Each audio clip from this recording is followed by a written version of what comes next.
వాళ్ళు పెట్టుకున్న కార్యక్రమాన్ని వాళ్ళు నిర్వహించలేకపోయారు. తీరా నన్ను అంత దూరం పిలిచిన తర్వాత వర్షం వచ్చింది, అయ్యా అయ్యగారు ఇది ఉపన్యాసం లేదండి అంటే అది నేను బాధపడతానని వారు పోస్ట్పోన్ చేసుకున్నాను. పోస్ట్పోన్ చేసి మీరు తొందరపడి రావద్దు, మేము మీకు మనమే చేస్తాను మీరు రుద్రుడు గారు అంటే పాపం అది చెప్పారు. ఇవాళ మీరు బయలుదేరండి స్వామి, బయలుదేరి రేపటికి ఇక్కడ మీరు ఏం చేస్తే మేము చేసుకుంటాం. వెళ్ళాం. భగవంతుడు బాగా అనుగ్రహించాడు.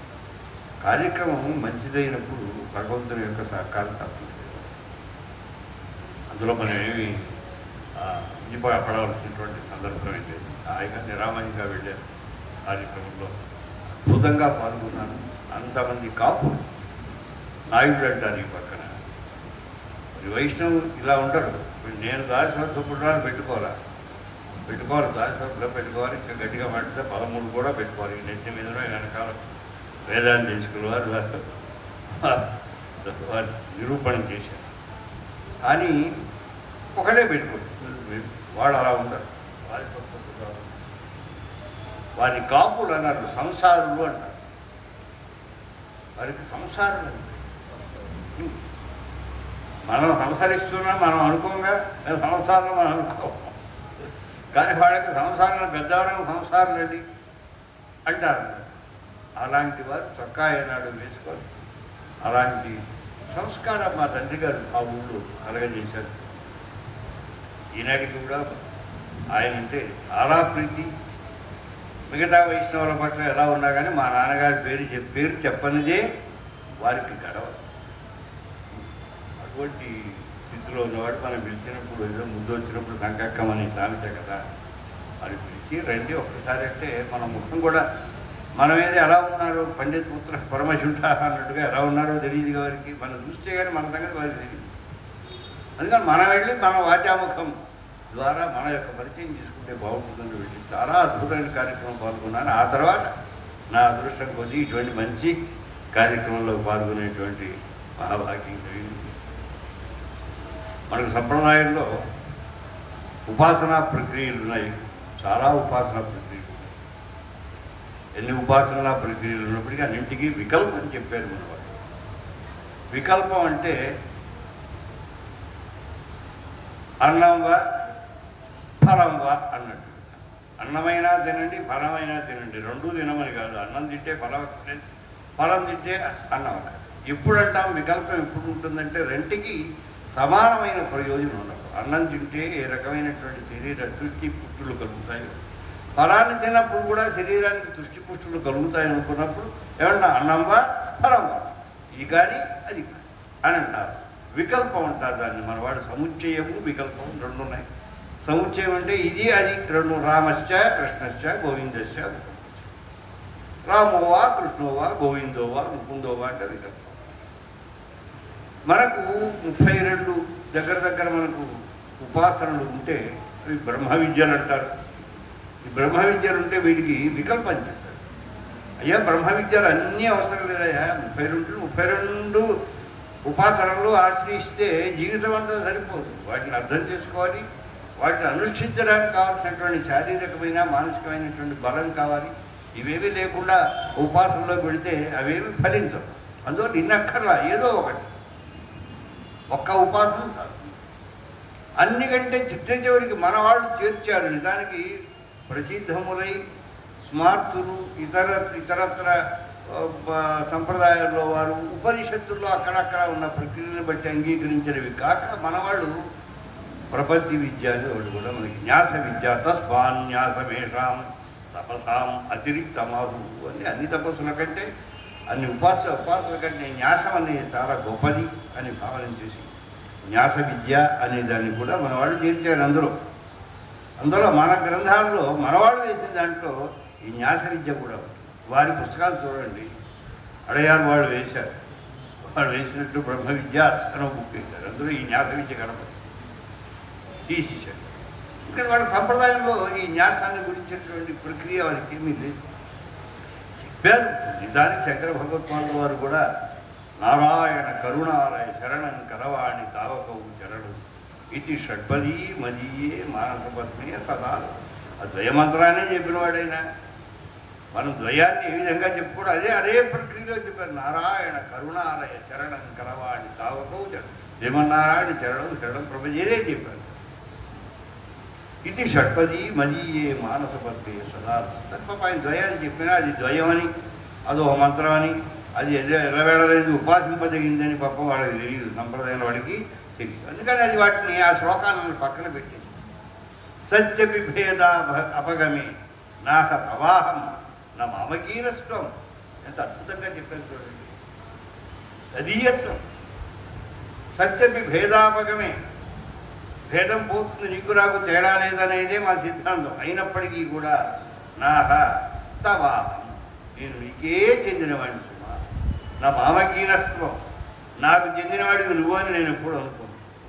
అంటే నాకు చెందినవాడిని నువ్వు అన్నావు, నీకు చెందినవాడిని తదీయ అనేటువంటి భావన నిరంతరం నాతో.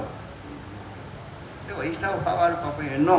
అయ్యా మీరు ఉపాసన చేసుకోండి స్వామి, మీరు పారాయణం పూర్తి చేసుకోండి, మా స్వామివారు పూర్తి చేసుకోండి, పారాయణం ఎవరెవరు అక్కడ ఉంటేనే చాలు, ఎవరో కటాక్షం చాలు. ఈ విధంగా మనకు న్యాస విద్యతో అనేక విద్యలు మనకున్నాయి. ఈ విద్యల్లో అంతరాదిత్య విద్య అని ఒక విద్య ఉంది. అంతరాదిత్య విద్య అని దాని పేరు. అంటే ఆదిత్య మండలాంతర్వర్తి అయిన స్వామిని ఉపాసన చేయడం. ఇది చాలా ఉత్తమమైనటువంటి విద్యగా మన వాళ్ళు చెప్తారు. అంతరాదిత్య విద్యను గురించి చాందోగ్యంలో ఉన్నటువంటి దాని గురించి సశ్యధ అక్కడ ఉండే మంత్రం మీదే గురువు గారికి రామానుజుల వారికి వివాదం కూడా వచ్చింది. అంతరాదిత్యే పురుష హిరణ్మయ దృశ్యతే తస్యథా కవ్యాసం పుండరీకమే వక్షిణి హిరణ్మయ ఆప్రణఖాత్ సర్వ ఏవ సువర్ణ. ఓ దగ్గర నుంచి ప్రారంభిస్తే మొత్తం అంతా కూడా సర్వ ఏవ సువర్ణ, అంతా బంగారు పొలంలో కలిసిపోతుంటాడండి.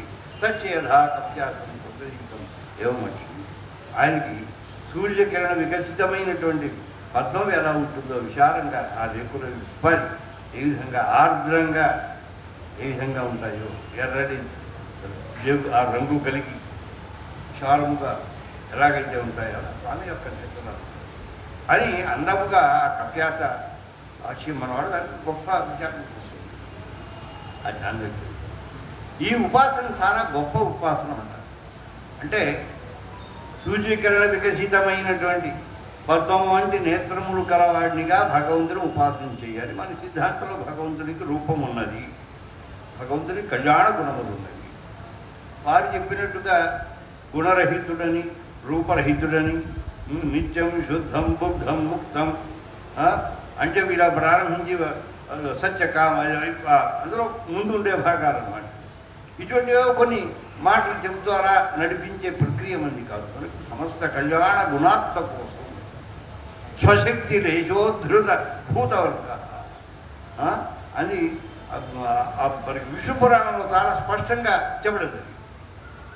ఎటువంటి వాడని చెప్పారండి? సమస్త కళ్యాణ గుణాత్మ కోసం, సమస్తములైనటువంటి కళ్యాణ గుణములు కలిగిన వాడు, సమస్త శక్తి సంపన్నుడైనటువంటి వాడు, రూపం కలిగినటువంటి వాడు, అందమైనటువంటి స్వరూప స్వభావాలు కలిగినటువంటి వాడు భగవంతుడని చాలా అందంగా మన వాళ్ళు చెప్పారు. ఆ ప్రక్రియనే మనం స్వీకరిస్తాం.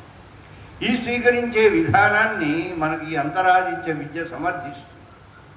అంటే హిరణ్య శ్మశ్రువై అంటే బంగారపు రంగు మీసాలు కలిగి గడ్డాలు కలిగి ఉండేటువంటి పరమాత్మ ఎవరైతే ఉన్నారో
అటువంటి అంతరాదిత్య విద్యలో మనం మన చేత ఉపాసింపబడేటువంటి పరమాత్మ యొక్క స్వరూపాన్ని మనకు ఈ ఆదిత్య హృదయం కూడా తెలియజేస్తుంది. ఈ ఆదిత్య హృదయం విషయంలో చాలా కాంట్రవర్సీ. ఇది అస్థాన పతితం అంటారు మనవాడు. దీనికి కారణం ఏంటంటే మనకు అనన్య గతికత్వం మనం స్వీకరించాం. అన్య దేవతను ఆశ్రయించాము, అన్య మంత్రాన్ని ఆశ్రయించాము, అన్య ఉపాసనను మనం స్వీకరించాం. నారాయణ మంత్రము తప్ప మరొక మంత్రాన్ని ఉపాసించాము. నారాయణ దేవతను తప్ప మరొక దేవతను ఉపాసించాము. అంటే ఇటువంటి దశలో నారాయణ కంటే వేరైన ఆదిత్యుడు అనే ఒక దేవతను పట్టుకుని ఆయన్ని ఉపాసించేటువంటి ప్రక్రియను చెప్పేటువంటి ఆదిత్య హృదయం ఇది ఎలాగండి? అసలు పైగా స్వయముగా నారాయణుడైనటువంటి ఆ స్వామికి వైకల్యం ఎందుకు కలిగింది? అర్జునుడు కలిగిందంటే కలిగింది. అర్జునుడు కలగచ్చడం, ఆయనకి వైకల్యం కలిగి క్లైవ్యం ఆత్మగమ పార్థ నైతత్వయ్య ఉపపద్యతే క్షుద్రం హృదయ దౌర్బల్యం చక్క ఉత్తిష్ట పరంతమని ఆయన యొక్క హృదయ దౌర్బల్యాన్ని వైకల్యాన్ని స్వామి పోగొట్టాడు. ఇది స్వామి యొక్క స్థానం. అంటే భగవంతుడు ఏం చేస్తాడు? మనందరికి కలిగేటువంటి మానసిక వైకల్యాన్ని పోగొట్టేవాడు. అటువంటి వాడు ఎవడో వాడితోటి యుద్ధం చేస్తూ ఆ యుద్ధంలోనేమో తాను వైకల్యాన్ని పొంది వెళ్ళిపోదు. చూడంగానే ఒళ్ళో కూర్చుంటుందా అని నాకు దర్శనం మాత్రమే అంకమధిరోహతని స్వామి సంస్కృతం. మరి ఇలా చూడంగానే వచ్చి ఒళ్ళు ఎవరో కూర్చోరు. ఈయన గురించి తెలియాలి, వారి గురించి తెలియాలి. ఆవిడ అలాగా వాడిని ఇలా వెంటనే పోతాడా? వాడు పోడు కదా. వాడు బ్రహ్మ నుంచి ఎన్నో వరాలు పొందాడు. 3 రోజులు 4 రోజులు 10 రోజులు 15 రోజులు యుద్ధం చేయవలసి వస్తుంటుంది. చెయ్యాలి. 18 రోజులు వాడు యుద్ధం చేయలేదు, చేశారు కదా వాళ్ళు. యుద్ధం అన్న తర్వాత కొంతకాలం సాగు, కొంచెం ఓపికగా వాడి యొక్క స్థితిగతులను తెలుసుకోవాలి.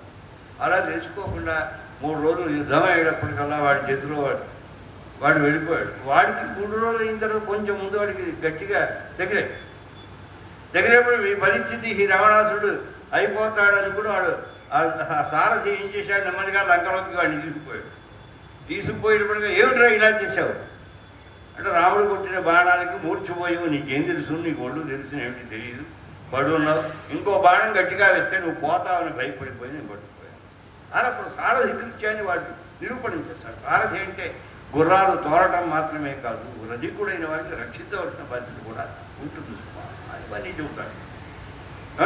అంటే రాముని యొక్క పరాక్రమం అంత గొప్పగా ఉంది అని. వీడికి బ్రహ్మవరం వల్ల వచ్చినటువంటి ప్రభావం వల్ల రాముడు కూడా కొంత వైక్లభ్యాన్ని పొందినట్టుగా వాల్మీకి గారు వర్ణించారు. నిజంగా ఆయన పొందాడా అంటే పొందాలి, పొందక తప్పదు. ఎందుకంటే అవతార రహస్యమేది. ఆయన నేను మనుష్య రూపాన్ని ధరించి రావణ సంహరణం చేస్తానన్నాడు. వాడు నేను నరుల్ని వానరుల్ని వదిలిపెట్టేసి మిగతా వాడు దేవతలైనా గంధర్వులైనా కిన్నరులైనా కింకురుడైన వాడైనా వీడైనా ఎవరి చేతిలోనూ తావనన్నాడు అని వీళ్ళని మాత్రం వదిలేశాడు.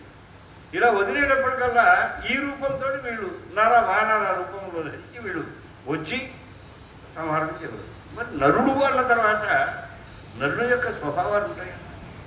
నరుడికి ఉంటుంది, ఒక దెబ్బ తగిలితే బాబోయ్ అంటాడు, సుఖం కలిగితే ఆహా అంటాడు.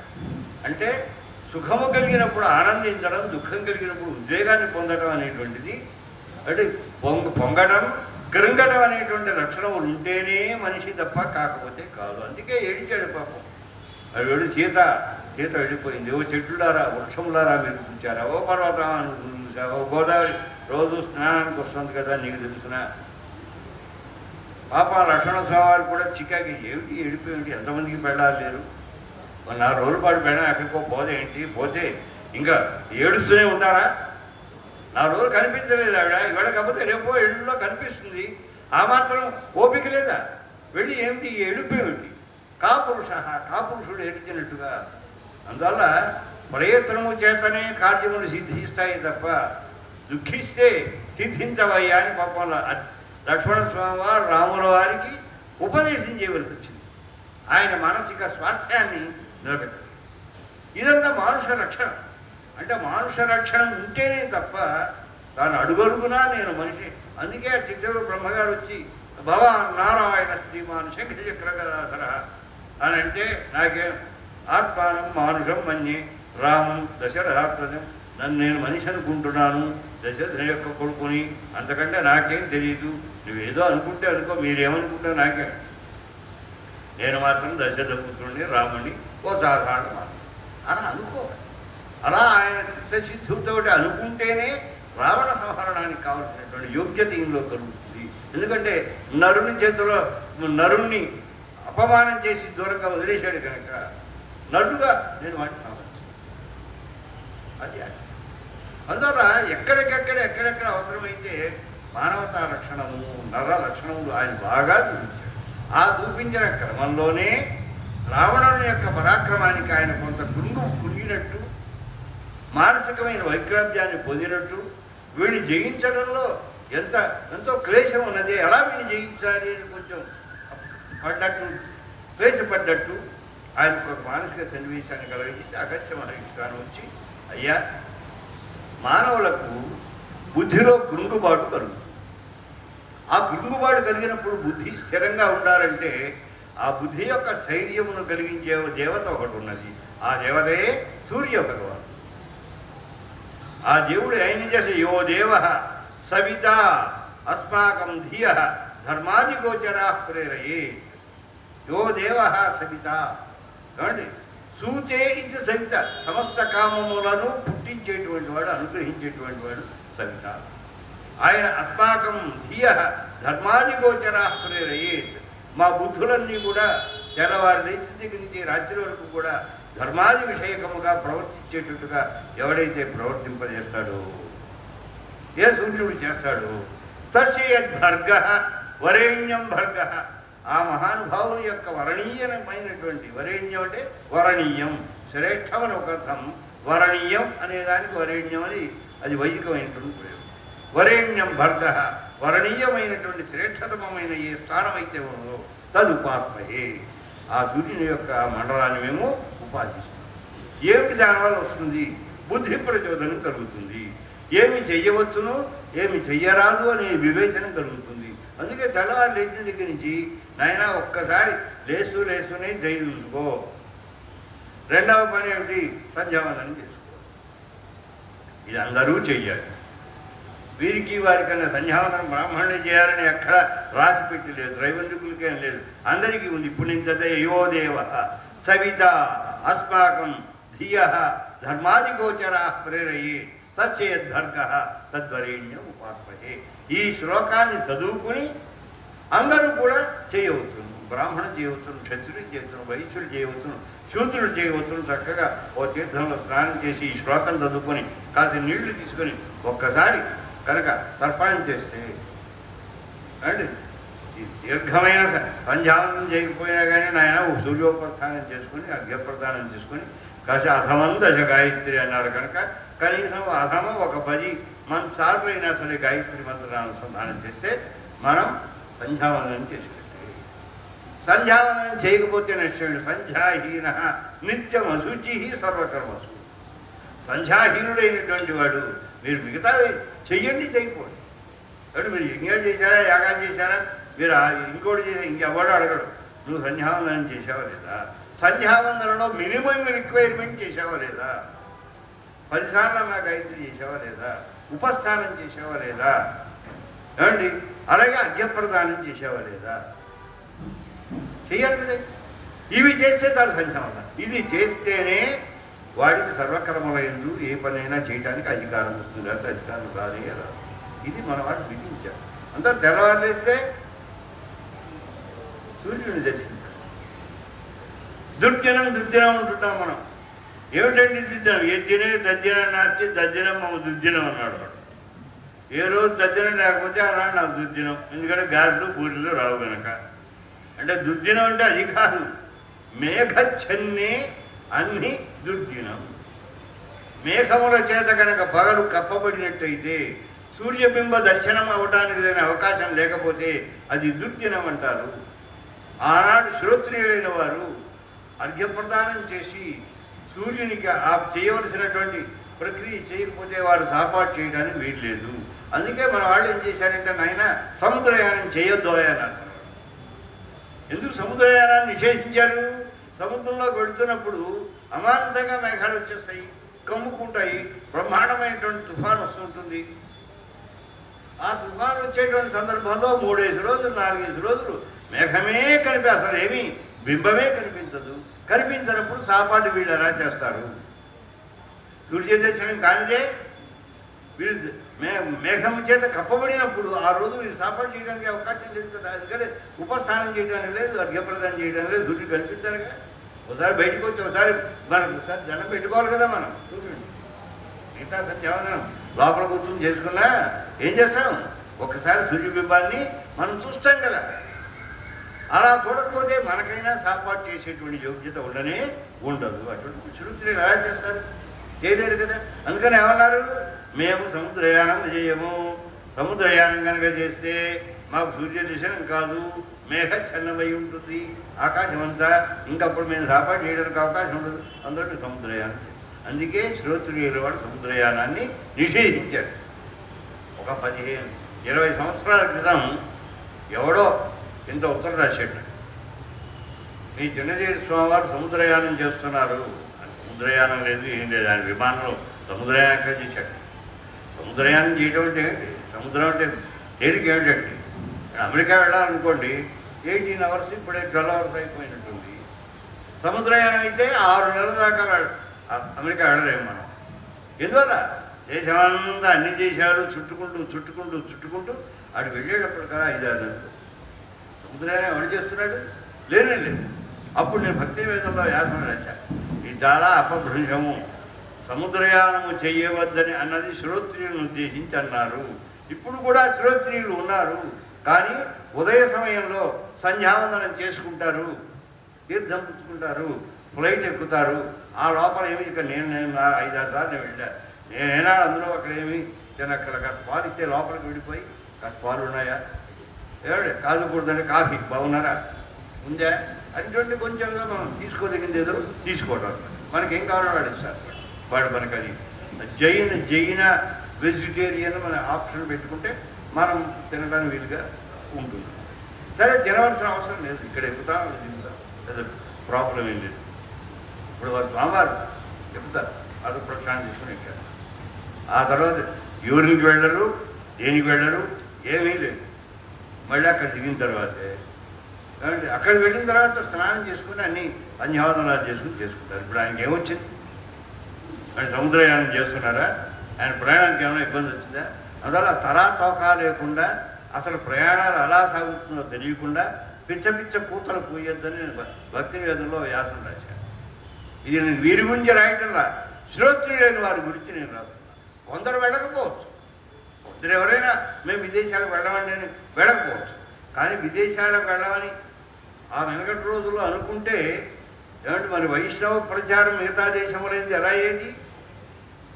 మీరు పురాణం చదవండి, విష్ణు పురాణంలో స్వామి యొక్క నాభి ఎక్కడున్నది, స్వామి యొక్క హస్తం ఎక్కడుంది, స్వామి యొక్క పాదం ఎక్కడుంది, స్వామి యొక్క శిరస్సు ఎక్కడుంది అంటే నాయన భారతదేశంలో ఒకటి ఉంది, థాయిలాండ్లో ఒకటి ఉంది, సిరియా పక్కన ఉండేటువంటి ఇంకో దాంట్లో వియత్నాంలో ఒకటి ఉంది, జపాన్లో ఒకటి ఉంది, ఇది ఆఫ్రికాలో ఒకటి ఉంది, అమెరికాలో ఒకటి ఉంది. దేశమంతా పరిచేసింది విష్ణు పురాణం. ప్రపంచం అంతా స్వామి యొక్క ఆయా అవయవములు ఉన్నవి అని నిరూపణ చేసింది. అంటే స్వామి యొక్క అవయవం ఉన్నటువంటి ప్రదేశానికి నువ్వు వెళ్ళవా? అండ్ ఇంతకంటే అపభ్రంశం ఎక్కడన్నా ఉంటుందండి? అండి స్వామి యొక్క పాదం ఉన్నది ఎక్కడో ప్రదేశంలో, అది ఆఫ్రికాలో ఉన్నది, లేదా ఆస్ట్రేలియాలో ఉన్నది. స్వామి యొక్క శిరస్సు ఎక్కడో ఉంది, రష్యాలోనే, ఇంకా పైన మంగోలియాలోనో ఎక్కడో ఉన్నది అనుకోండి కాసేపు. అంటే ప్రపంచంలో ఉన్న అన్ని దేశములలోనూ అవి వైష్ణవ స్థానములు. మీకు ఈనాటికి కూడా కూర్మమూర్తులు దొరుకుతున్నాయి. మీకు ఎక్కడ? అమెరికా పక్కన ఉండేటువంటి మెక్సికోలో, మెక్సికన్ కోస్టల్ ఏరియాలో ఓ పెద్ద ప్లాంక్స్ దొరికాయి, ఇంత ప్లాంక్స్ దొరికాయి. ఆ ప్లాంక్స్ మీద ఏమున్నాయి అంటే కూర్మ రూపధారి అయిన భగవంతుడు ఉన్నాడు, ఆ కూర్మ పృష్ఠం మీద అధిరోహించిన సూర్యుడు ఉన్నాడు, పైన పితృదేవతలు ఉన్నారు, వారు నమస్కారం చేస్తున్నారు. ఈ బొమ్మ కలిగినటువంటి, ఈ ఆకృతి కలిగినటువంటి శిలాఫలకములు, కొన్ని వందల శిలాఫలకములు మెక్సికో సముద్రం ఒడ్డును దొరికాయి. అవన్నీ వాడు తీశారు, చాలా ఆశ్చర్యపోయారు. అప్పుడు ఇండో అమెరికా అనే పేరుతో ఒక పెద్ద పుస్తకం కూడా వచ్చింది. ఇండో అమెరికా అంటే ఇండియన్ కల్చర్ కలిగినటువంటి అమెరికా దేశం. అమెరికా దేశంలో కూడా ఏముంటుంది, ఇండియన్ కల్చర్ ఉన్నది. వాటి మెక్సికోలో అటువంటిది కూడా ఉంది. అక్కడ ఉండేటువంటి పెగోడాస్ అవన్నీ చూస్తే మన తాలూకు ఆలయ నిర్మాణంలో ఏ విధంగా ఉంటుందో ఆ విధంగానే ఉన్నది. ప్రపంచమంతా పరివ్యాప్తమైందండి. ఏమంటే కాంబోడియాలో విష్ణువు యొక్క అపూర్వమైనటువంటి అద్భుతమైనటువంటి అంఘోర్ వాట్ అనే పేరుతో ఆలయం ఉంటుందని ఎంతమంది తెలుసు? స్వామివారికి నేను చెప్పే మొట్టమొదటి కొన్ని చెప్పకూడదు. స్వామివారికి మొట్టమొదటి అంఘోర్ వాటికి వెళ్ళాలండి, ఎప్పుడైనా నేను వెళ్దాం అనుకుంటున్నాను. ఇంకా వైష్ణవుడు అన్నవాడు చూడవలసినటువంటి వైష్ణవ స్థానం అంటే తప్పకుండా అలాగే అన్నారు. మాకు చెప్పకుండా వెళ్ళిపోయాడు. వచ్చిన తర్వాత నేను గట్టిగా ఏమిటంటే ఈ పని నాకు ఆ డబ్బులు నేను ఇవ్వలేనా, ₹1,00,000 అయితే నేను ఇస్తాను, నేను ₹1,00,000 ఇవ్వలేను, అంత దారితే మాకేం తెలుసు అంటే నవ్వుతూ అన్నాడు. మాకు కూడా చెప్తే మేము వచ్చేవాళ్ళం కదా. ఇప్పటికి కూడా చూడొచ్చు, ఎవరైనా సరే మీలో ఆసక్తి ఉన్న వాళ్ళు ఉంటే ఆ అంఘోర్ వాటని ఆ కాంబోడియాలో ఉండేటువంటి ప్రదేశానికి వెళ్ళి అది చూచినట్టయితే అది వైష్ణవ ఆలయము. అందులో రామాయణ మహాభారతముల యొక్క శిల్పములన్నీ కూడా అద్భుతంగా చెక్కబడి ఉన్నాయి. అంటే ప్రపంచమంతా వైష్ణవం పరివ్యాప్తమై ఉన్నప్పుడు మాకు ఈ దేశం వెళ్ళదగినది, ఈ దేశం వెళ్ళరానిది అనేటువంటిది లేనే ఏ దేశానికైనా ఎవరైనా వెళ్ళవచ్చు. ఈనాడు మనకు మంచి సౌవిధ్యం మనకు ఏర్పడింది. ప్రతి ఒక్కరు కూడా అన్ని దేశాలకు వెళ్ళటానికి పరిస్థితి మనకి. అందువల్ల ప్రపంచమంతా మనకు ఈ వైష్ణవ సంస్కారం పరివ్యాప్తమైంది. ఈ దశలో మనకు రామాయణ సంబంధమైనటువంటి అందులో ఈ ప్రత్యేకమైనటువంటి ఆదిత్య హృదయం అనేటువంటిది ఎందుకోసం అంటే మానవుడుగా ఉన్నాడు రాముడు. మానవుడుగా ఉన్నప్పుడు ఆయనకు మానసిక క్లేశం కలుగుతుంది. ఈ క్లేశాన్ని పోగొట్టి మనసును స్థిరంగా ఉంచాలంటే సూర్యుని యొక్క అనుగ్రహం ఉంటే తప్ప కలగదు. కనుక సూర్యానుగ్రహాన్ని పొందవయా అగత్యుడు వచ్చాడు పోతుంది. ఇది ఎవరి కోసం? మనకు పోతుంది. అయినా మీరందరూ కూడా ఆదిత్య హృదయాన్ని పద్యాలు చూసుకోండి. నేను ఆ కొవ్వూరులో ఆదిత్య హృదయాలు ప్రింట్ చేసి కొన్ని వేలు ప్రింట్ చేసి అందరికీ పంచాడు. ఎందుకోసం అంటే ఇది చదువుకోండి. అనారోగ్యం ఉంటే మీకు అనారోగ్యం తీరుతుంది, ఆరోగ్యం చక్కగా ఏర్పడుతుంది అని నేను ఫ్రీగా డిస్ట్రిబ్యూట్ చేసి నారాయణ కవచము ఆదిత్య ఈ రెండు కూడా కలిపి ఒక చిన్న పుస్తకంగా వేసి నా సొంత డబ్బులతోటి కొన్ని వేల కాపీలు వేసి మా కొవ్వూరంతా కూడా కొవ్వూరు రాజమండ్రి ప్రాంతాల్లో ప్రచారం చేశాను. అది చాలా అద్భుతమైనటువంటి ఈ ఆదిత్య హృదయంలో సూర్యుని యొక్క వైభవం ఉన్నది. మన సంప్రదాయంలో దీన్నంతటినీ కూడా పెద్దలు నారాయణ పరముగా వ్యాఖ్యానం చేశారు. ఈ శ్లోకాన్నింటిని నారాయణ పరముగా మనకి వ్యాఖ్యానం చేశారు. తప్పేం లేదు. ఎందుకంటే జయ సదా సవితృమండల మధ్యవర్తి నారాయణ సరసిజాసన సన్నివిష్ట కేయూరవాన్ మకర కుండలవాన్ కిరీటి హారి హిరణ్మయవపు ధృత శంఖచక్ర జేయ సదా. నాయన మీ చేత ఎప్పుడూ ధ్యానింపదగి ఉన్నాడు. ఎవరండి? సవితృమండల మధ్యవర్తి నారాయణ. సూర్యమండల మధ్యంలో ఉండేటువంటి శ్రీమన్నారాయణుడు మీ చేత ధ్యానింపదగి ఉన్నాడు. ఆయన ఎలా ఉంటాడు? కేయూరవాన్, కేయూరాలు ధరిస్తాడు. మకర కుండలాలు ధరిస్తాడు. కిరీటి, కిరీటాన్ని ధరిస్తాడు. హారి, అద్భుతమైనటువంటి రత్న హారాన్ని ధరిస్తాడు. హిరణ్మయ వపు, మనకి ఇందులో చెప్పినట్టుగా ఆదిత్య దీంట్లో మనకి ఉపాసన ఏమిటది? అంతరాదిత్య విద్యలో వర్ణించినట్టుగా అయినటువంటి హారి హిరణ్మయ వపు ధృత శంఖచక్రాన్ని ధరించి బంగారంలాగా మెరిసిపోతున్నటువంటి దేహంతో భగవంతుడు ఉంటాడండి. అటువంటి నారాయణుని సూర్యమండలాంతర్వర్తిగా ఆయన ఉన్నాడని భావన చేసి సూర్యుని మనం చూడలేము. తేరిపారా చూస్తే కళ్ళు దెబ్బతింటాయి, ఎప్పుడు కూడా చూడడు. ఏదైనా వేళ్ళు అడ్డం పెట్టి ఒకప్పుడు చూడాలి అని చెప్తారు. మనం వేళ్ళు పెట్టి నాకు ఆ పర్వతాలను చూడమంటారు. లేదు అంటే మనం అద్దానికి ఏదైనా మసేది ఏర్పాటు చేసుకుని బింబాన్ని చూడవచ్చు అవసరపడినప్పుడు. కాబట్టి ఇటువంటి ఆ సూర్యుని యొక్క వైభవాన్ని అంతటిని కూడా అగస్త్యుడు బోధించడంలో ఏమీ అనౌచిత్యము లేదు. ఒక మానవునికి బుద్ధి ప్రచోదనానికి ఇది కావాలి. ఆ బుద్ధి ప్రచోదకుడైనటువంటి వాడు మహానుభావుడు సూర్యుడు కనుక సూర్యుని యొక్క అనుగ్రహం ఉంటేనే మన బుద్ధి సక్రమంగా నడుస్తుంది, మంచి చెడ్డలు తెలుస్తాయి. ఈ విషయాన్ని మనకు చెప్పి ఇందులో ఈ ఆదిత్య హృదయంలో చక్కగా ప్రతిబోధన చేయడం జరిగింది. ఇందులో కొంత మీకు నేను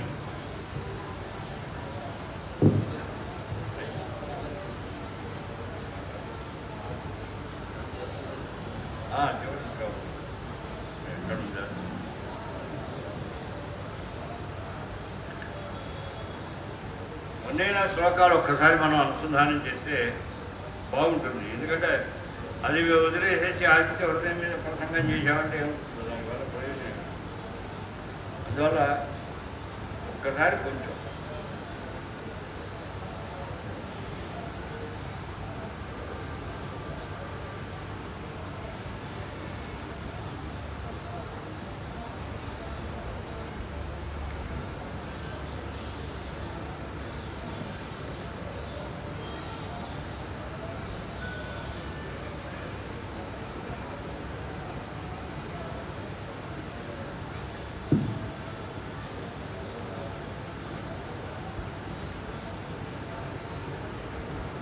చాలా సులభమైనటువంటి శ్లోకాలు, చాలా బాగుంటాయి. వ్యాఖ్యాన సాపేక్షములు కావు. కొన్ని ప్రధానంగా నేను రెండు మూడు నాలుగు శ్లోకాలు వాటికి విశేషంగా అర్థం కూడా చెప్తున్నాను.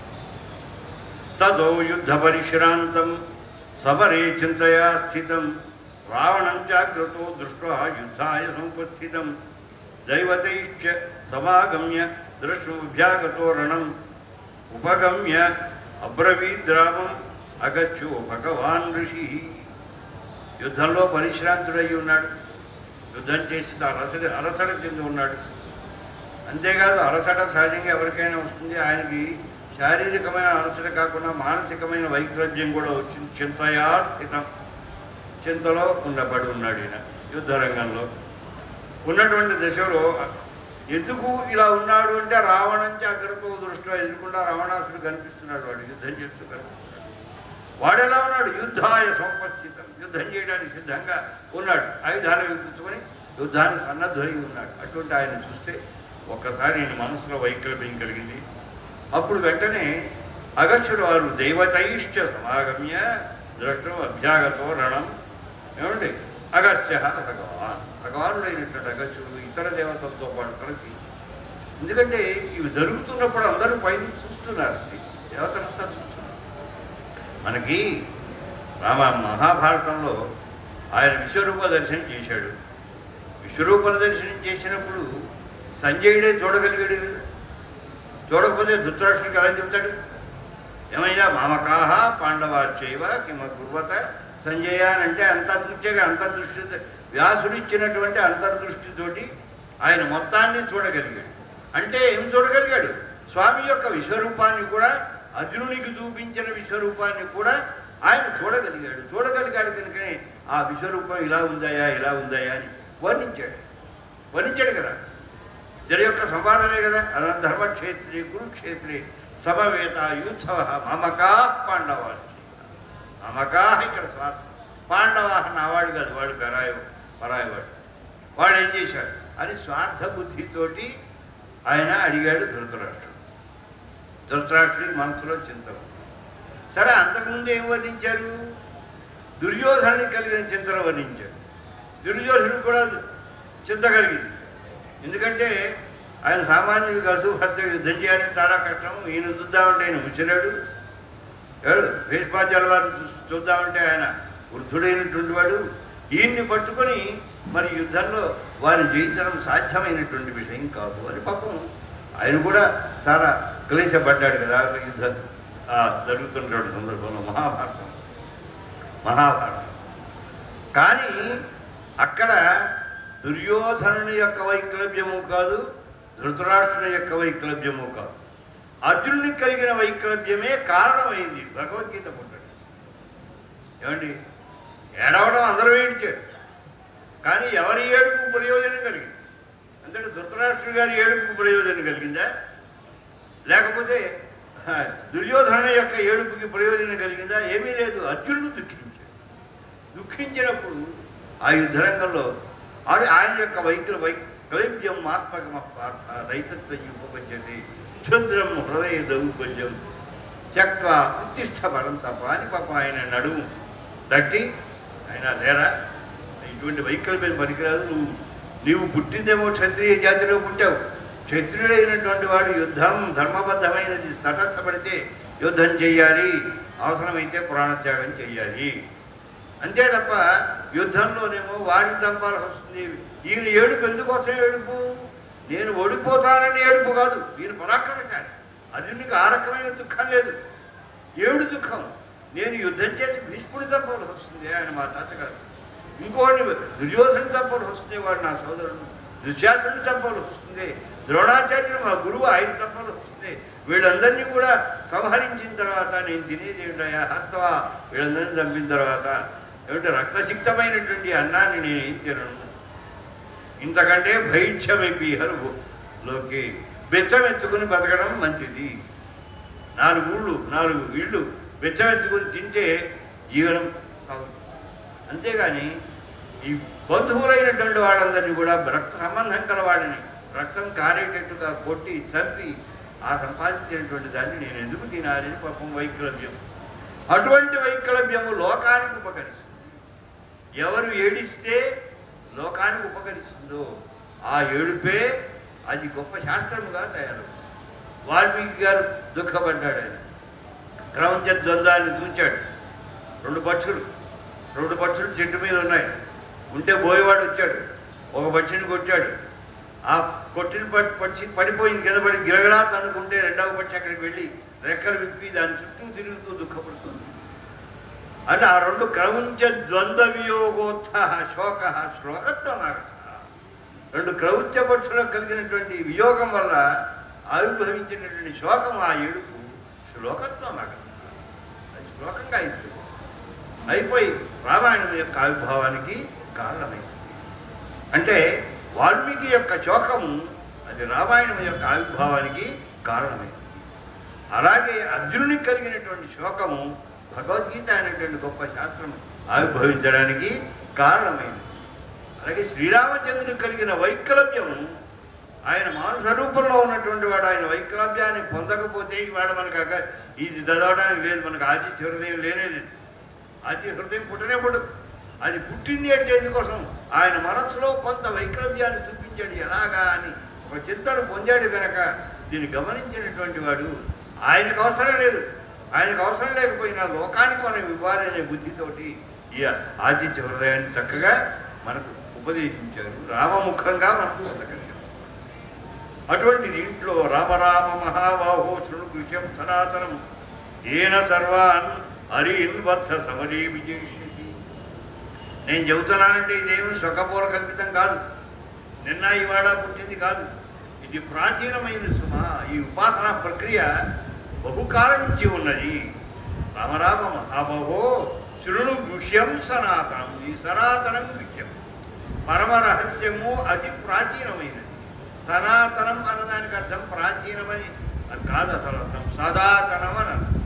సనాతనంలో సదా అనే పదానికి దా కాస్త నాగా మార్చే వ్యాకరణ ప్రక్రియలో సనాతనం సదాతన పదం ఎప్పుడు ఉండే ఎటర్నల్ అనమాట. సదాతనం అంటే నిత్యము ఉండేది, ఎప్పుడూ ఉండేటువంటిది ఏదో అది సదాతనం. అది సదాతనం సనాతనమైంది. సనాతనం అంటే ప్రాచీనం అనే అర్థంలోకి వచ్చింది. ఎందువల్ల ప్రాచీనమైనదంతా కూడా ఎప్పుడూ ఉండేది.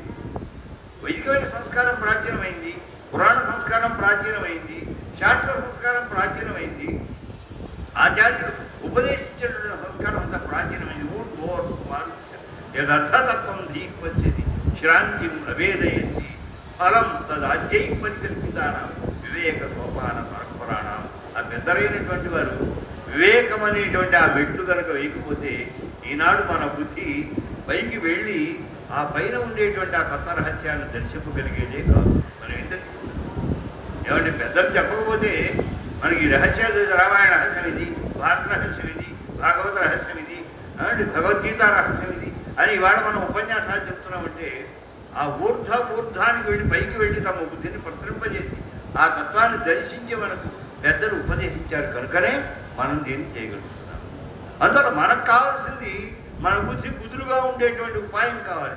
ఆ ఉపాయాన్ని పాప మహానుభావుడు దర్శించిన వాడు అగస్త్యుడు కనుక ఆ అగస్త్యుడు రామముఖముగా మనందరికీ ఉపదేశించాడు. ఇవాళ మీకు దొరికితే దొరకపుచ్చుకోండి. ఏమి దొరకవు మనకి దొరుకుతాయి. నాకేమో వచ్చి మన ఇంటికి వస్తాయి, రావు. పట్టుకోండి, అదే వీళ్ళని ప్రింట్ చేయమండి రెడ్డి గారు. అయ్యా మీరు ప్రింట్ చేయండి. ఆతిథ్యం చిన్న దాని ఉంటుంది, అంత ఏం పెద్ద కాస్టింగ్ కాదు. లేదంటే నేను ప్రింట్ చేసి మీకు ఇస్తా కాపీ. ఏంటి మీరు హాయిగా పని చేయండి. ఆదిత్య హృదయాన్ని ఎవరినో మన పండితుడిని పట్టుకుని కాస్త ఆ 4 శ్లోకాలు చదువుకునే విధానం మీరు అలవర్చుకుంటే మీకు మనస్సుకు వైకల్యం ఉండదు. మీ మనసు స్థిరంగా ఉంటుంది. రోగాలు రావని కాదు, రోగాలు వస్తాయి, డాక్టర్లు ఉంటారు, మందులు ఉంటాయి, అవన్నీ ఉంటాయి. అలాగే మనసుకు మానసికమైనటువంటి వైకల్యం అందరికీ కలుగుతుంది. ఏదో సందర్భంలో ఏమిటండి అలాగా అనేటువంటి స్థితి వస్తుంది. వచ్చినప్పుడు ఇది కనుక మన దగ్గర ఉంటే, నేను ఎప్పుడు విష్ణు సహస్రనామం జేబులో పెట్టుకుంటాను. పెద్దగా చదవం, రోజు దాని చదివే పెద్ద అవకాశం ఉండదు. తిరువారాధన చేయడం, రోజు విష్ణు సహస్రనామం చదవాలంటే దానికి 20 నిమిషాలు పడితే తిరువారాధన ఆగిపోదు. అందుకని చెయ్యం. కానీ ఎక్కడికి వెళ్ళినా తప్పనిసరిగా మన జేబులో అది ఉండి తీరవచ్చు. ఎందుకోసం వెళ్ళాం? ఒక ఆయన అండి ఒక పుస్తకాన్ని ఇదే పుస్తకం విష్ణు సహస్రనామే పుస్తకం జేబులో పెట్టుకుంటాడు. యాక్సిడెంట్ అయ్యేటప్పటికల్లా ఆ పుస్తకం అడ్డుపడింది. ఇలా పడ్డాడు. ఆ పుస్తకం అడ్డుగా ఉండడం చేత వాడి ముఖం చితకుండా వాడి ప్రాణాలు దక్కాయి.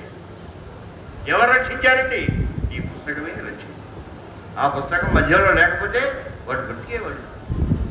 అటువంటి గొప్పది రామాయణం. ఉంటుంది రామాయణం అంటే రామాయణాన్ని మేము పారాయణం చేశామండి, పర్యాలోచన చేశామండి, దారిద్ర్యం అనుభవిస్తున్నవాడు అన్న ఒక్కడిని మీరు నాకు తీసుకొని చూపించండి. ఒక్కడిని ఇవాళ ఛాలెంజ్ చేస్తున్నాను. మీరైనా సరే ఆయన రోజు పారాయణ చేస్తారండి రామాయణం. ఆ ఇంట్లో రామాయణ పుస్తకం ఉందండి, కానీ దారిద్ర్యం అనుభవిస్తున్నాడు, తినడానికి తిండి లేదు అన్న వ్యక్తిని ఒక్కరిని మీరు చూపించండి. మీరు చూపించలేదు. కారణం ఏంటి? రామాయణం అంత గొప్పది. అంటే దాన్ని మన ఇంట్లో పెట్టుకుంటే చాలు, మన దగ్గర ఉంటే చాలు, దానికి నమస్కారం చేస్తే చాలు, పెరుమాడుతో సమానంగా అక్కడికి పెట్టి దాని ఎదురు 2 అక్షతలు పువ్వులు వేసి ఓ నమస్కారం చేస్తే చాలు. అది మనకి ఏమిస్తుంది? అపారమైనటువంటి ఐశ్వర్యాన్ని ఇస్తుంది. మనం దారిద్ర్యంతో బ్రతకవలసిన అవసరం లేకుండా చేస్తుంది. నా కళతో నేను ఎంతో మా శ్రీభాష్యాప్రాచార్య గొప్పదనం గురించి వచ్చింది. ఏమంటే శ్రీభాష్యాప్రాచార్య గారు దేనివల్ల గొప్పదనం? రామాయణం అదే రఘునాథాచార్య స్వామి వారు ఆయన ఎప్పుడూ రామాయణ పర్యాలోచన చేస్తారు. మీ అందరికీ తెలియకపోవచ్చు, లోపల ఆయన చేస్తారు, కానీ ఆయన రామాయణ పర్యాలోచన చేస్తారు. ఎంతోమంది మహానుభావులు పెద్దలైనటువంటి వారంతా కూడా మళ్ళా హైదరాబాద్లో ఆ రోజుల్లో ఇవాళ కాదు, 50 ఏళ్ళ క్రితం 4 అంతస్తుల భవనం కట్టాడు. బ్రహ్మాండమైనటువంటి భవనం కట్టాడు. ఎవడు కట్టాడండి? ఆ రోజుల్లో. ఇప్పుడు కడుతున్నారు అనుకోండి.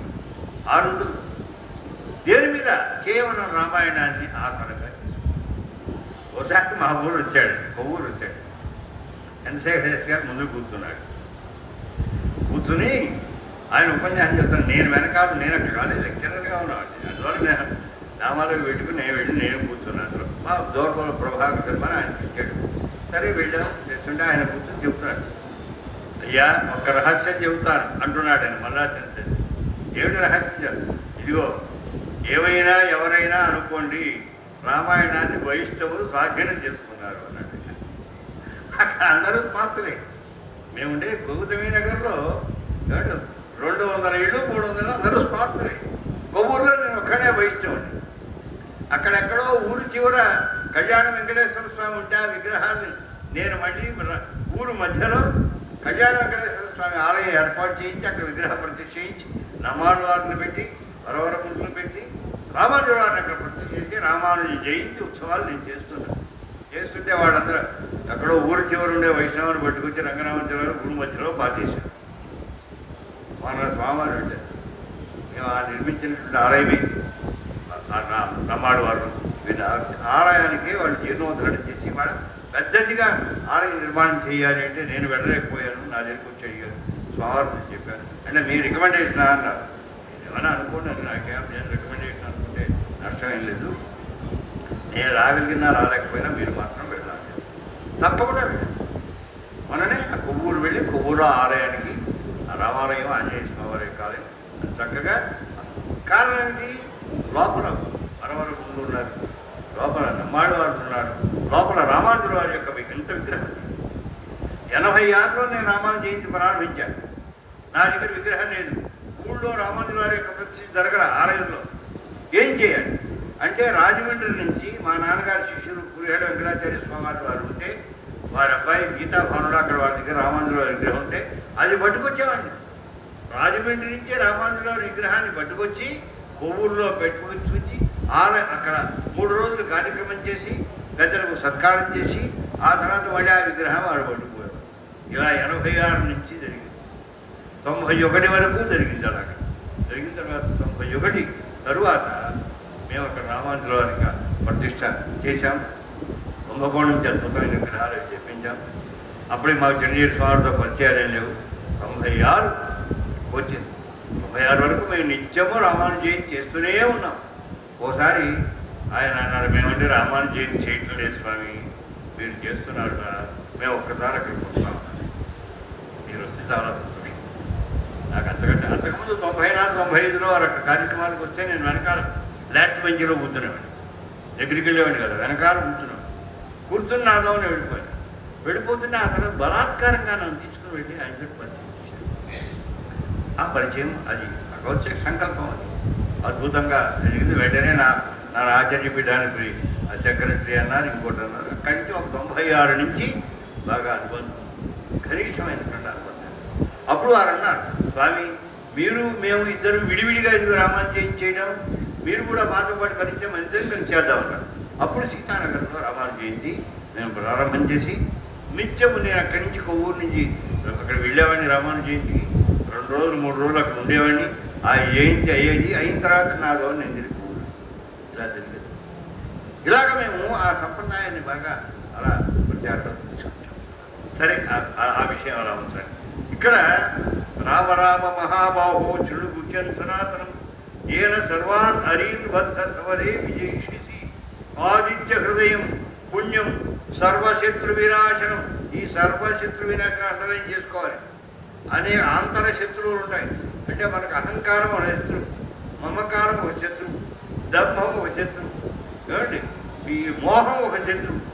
మోహం అంటే తెలియదు, ఏమీ తెలియకపోవడం.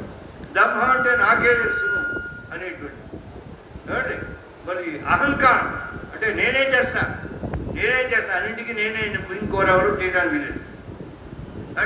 ఇటువంటివి అది షడ్వర్గం ఉంటాం మనం. 6 రకాల శత్రువులు, అంతఃశత్రువులు ఉంటాయి. ఈ శత్రువులన్నింటినీ నశింపజేసేటువంటి మహా యోగ్యత మనకు దీని ఎందు ఉన్నది. జయావహం జపే నిత్యం అక్షయం పరమం శుభం. చాలా ఉత్తమమైనటువంటి పరమ శుభమైంది. దీన్ని ఎప్పుడూ జపించవలసి ఉన్నది. సర్వమంగళ మాంగళ్యం సర్వపాప ప్రణాశనం చింతాశోక ప్రశమనం ఆయుర్వర్ధనం ఉత్తమం. ఇది గనక ఏమంటే అందరికీ ఆయుర్దాయంగా కావాలి. ఏం సంపాదించుకున్నా బ్రతికే 4 రోజులు మనం బతుకుతామంటే సంపాదించడానికి ప్రయోజనం. కోట్లు సంపాదించామండి కానీ రేపో ఎళ్ళో కానీ అయిపోతారనేటి ప్రయోజనం. వీడికి ఆయుధం ఉండాలి. సంపాదించేటటువంటి దాన్ని భోగించేందుకు తగినటువంటి ఆయుష్ కూడా కావాలి. ఇది ఎవరిస్తారండి? ఆయన ఆదిత్య హృదయాన్ని మనం చక్కగా పారాయణం చేస్తే మనకు అనారోగ్యం అనేటువంటిది ఏమి ఉండదు, ఆరోగ్యంగా ఉంటుంది. మనం ఏమిటి శారీరకమైన ఆరోగ్యానికి మూలం మానసికమైన ఆరోగ్యం. వారిని అడిగితే చెప్తారు, ఆయన అడగని చెప్తారు. ఆయన మానసికమైన ఆరోగ్యం దేనికి కారణం? శారీరకమైన ఆరోగ్యం. శరీరం ఆరోగ్యంగా ఉందంటే వాడి మనస్సు బ్లాంక్గా ఉండాలి, ఏమీ ఉండకూడదు. అనవసరమైనటువంటి ఆ విషయాలు ఈ విషయాలు తీసుకుని చెత్తంతా ఈ బుద్ధిలో స్టక్ చేస్తే, చెత్తతో నిండిపోతే ఈ శరీరం కూడా పాడైపోతుంది. అందువల్ల శారీరకమైన ఆరోగ్యానికి మానసికమైన ఆరోగ్యం మూలం కనుక ఆ మానసికమైన ఆరోగ్యాన్ని కలగజేసే మహా ఔషధమే ఈ ఆదిత్యం. ఇది ఒక్కసారి మనం పర్యాలోచన చేస్తే మన మనస్సు కుదురుగా ఉంటుంది అనమాట. ఏమంటే రశ్మిమంతం సముద్యంతం దేవాస నమస్కృతం పూయేశ్వరం భాస్కరం భువనేశ్వరం. ఇగో ఏమంటే మిగతా వాళ్ళు ఉన్నారా లేదా మనకు తెలియదు. అమావాస్య నాడు చంద్రుడు గారు ఉన్నారా లేదా, ఏమయ్యా చంద్రుడు ఉన్నాడా అంటే ఏం కనపట్టలేదని అంటాం. కానీ సూర్యుడు మాకు కనపడటం లేడు అన్నవాడు, కన్నులు ఉన్నవాడు ఎవడో అంటాం. అంటే ఇతర దేవత నారాయణుడు ఉన్నాడు అన్నాడు, ఏమో తెలియదు. నారాయణుడు ఉన్నాడు శాస్త్రం చెప్పింది. శివుడు ఉన్నాడు అన్నాడు, ఏమో మాకు తెలియదు. శివుడు మనం ఏమైనా చూసామండి? చూడాల. గుళ్ళలో లింగాన్ని పెట్టి పూజిస్తున్నారు. నారాయణ మనం ఏమో చూసామా? వెంకటేశ్వర స్వామి విగ్రహం ఉంది, లేదా ఇంకో విగ్రహం ఉంది, ఇక్కడ మాకు ఇంకా విగ్రహం ఉంది. ఆ విగ్రహాలే తప్ప మనకేమీ ఆ నారాయణని మన కంటితో మనం ఏం చూడాలి. కానీ ఈ సూర్యనారాయణని నిత్యము చూస్తూనే ఉన్నాం. ఎవరు కంటికి కనిపించినా ఏ దేవత ఇంద్రుడిని చూడలేదు, ఇంకోళ్ళు చూడలేదు, ఎవరు మనకు తెలియదు. కానీ నారాయణ్ణి, ఆ ఆకాశంలో ఉండేటువంటి సూర్యనారాయణని చూడలేదు మేము అనేవాడు ఈ భూమి మీద ఉండనే ఉండడు. కన్నులు ఉన్నవాడు తప్పనిసరిగా సూర్యుడు చూస్తాడు. అందువల్ల ఏకైక దైవతం ఎవరు? ఆయన.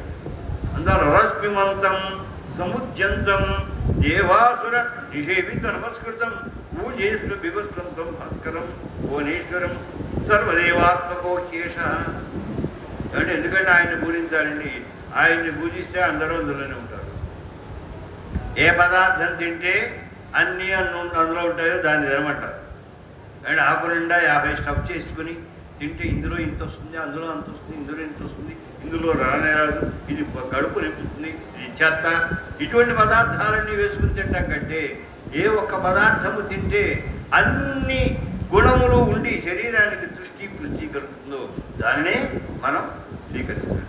అలాగే ఏది ఉపాసన చేస్తే అన్ని రకములైన ప్రయోజనాలు మనకు లభిస్తాయో, అన్ని దేవతల యొక్క ఉపాసన ఫలం మనకు లభిస్తుందో, ఇతర దేవతలను ఎవరిని మనం ఆశ్రయించనక్కర్లేదు, ఆ నారాయణుడు అనేటువంటి స్వామిని మనం ఆశ్రయించినట్టు అవుతుందో, ఇది మనవాడు యాక్సెప్ట్ చేసింది. ఎందుకోసం?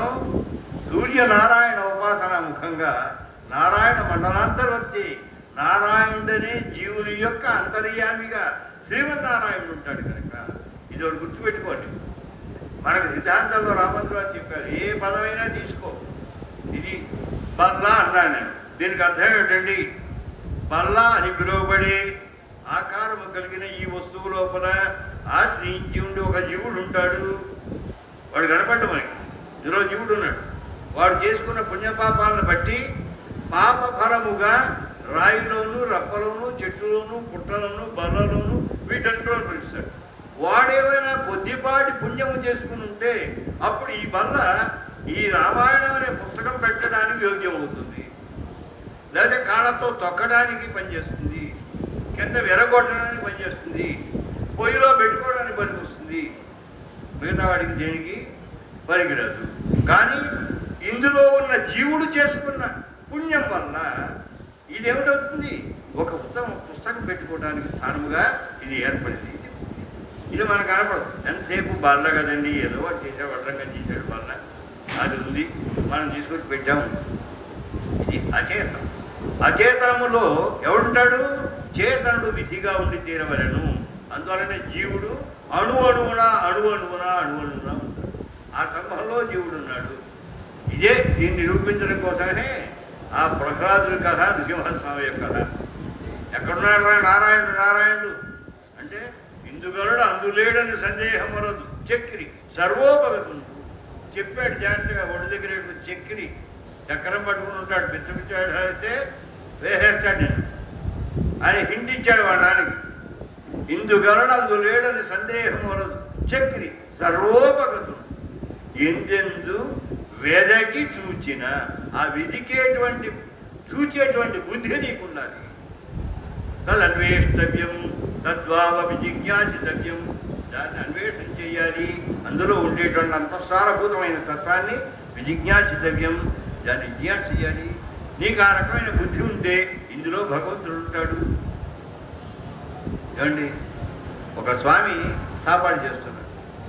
సాపాడు చేస్తున్న పక్కన నుంచి పొక్కొచ్చు పెద్ద విస్తరాకు వేశారు.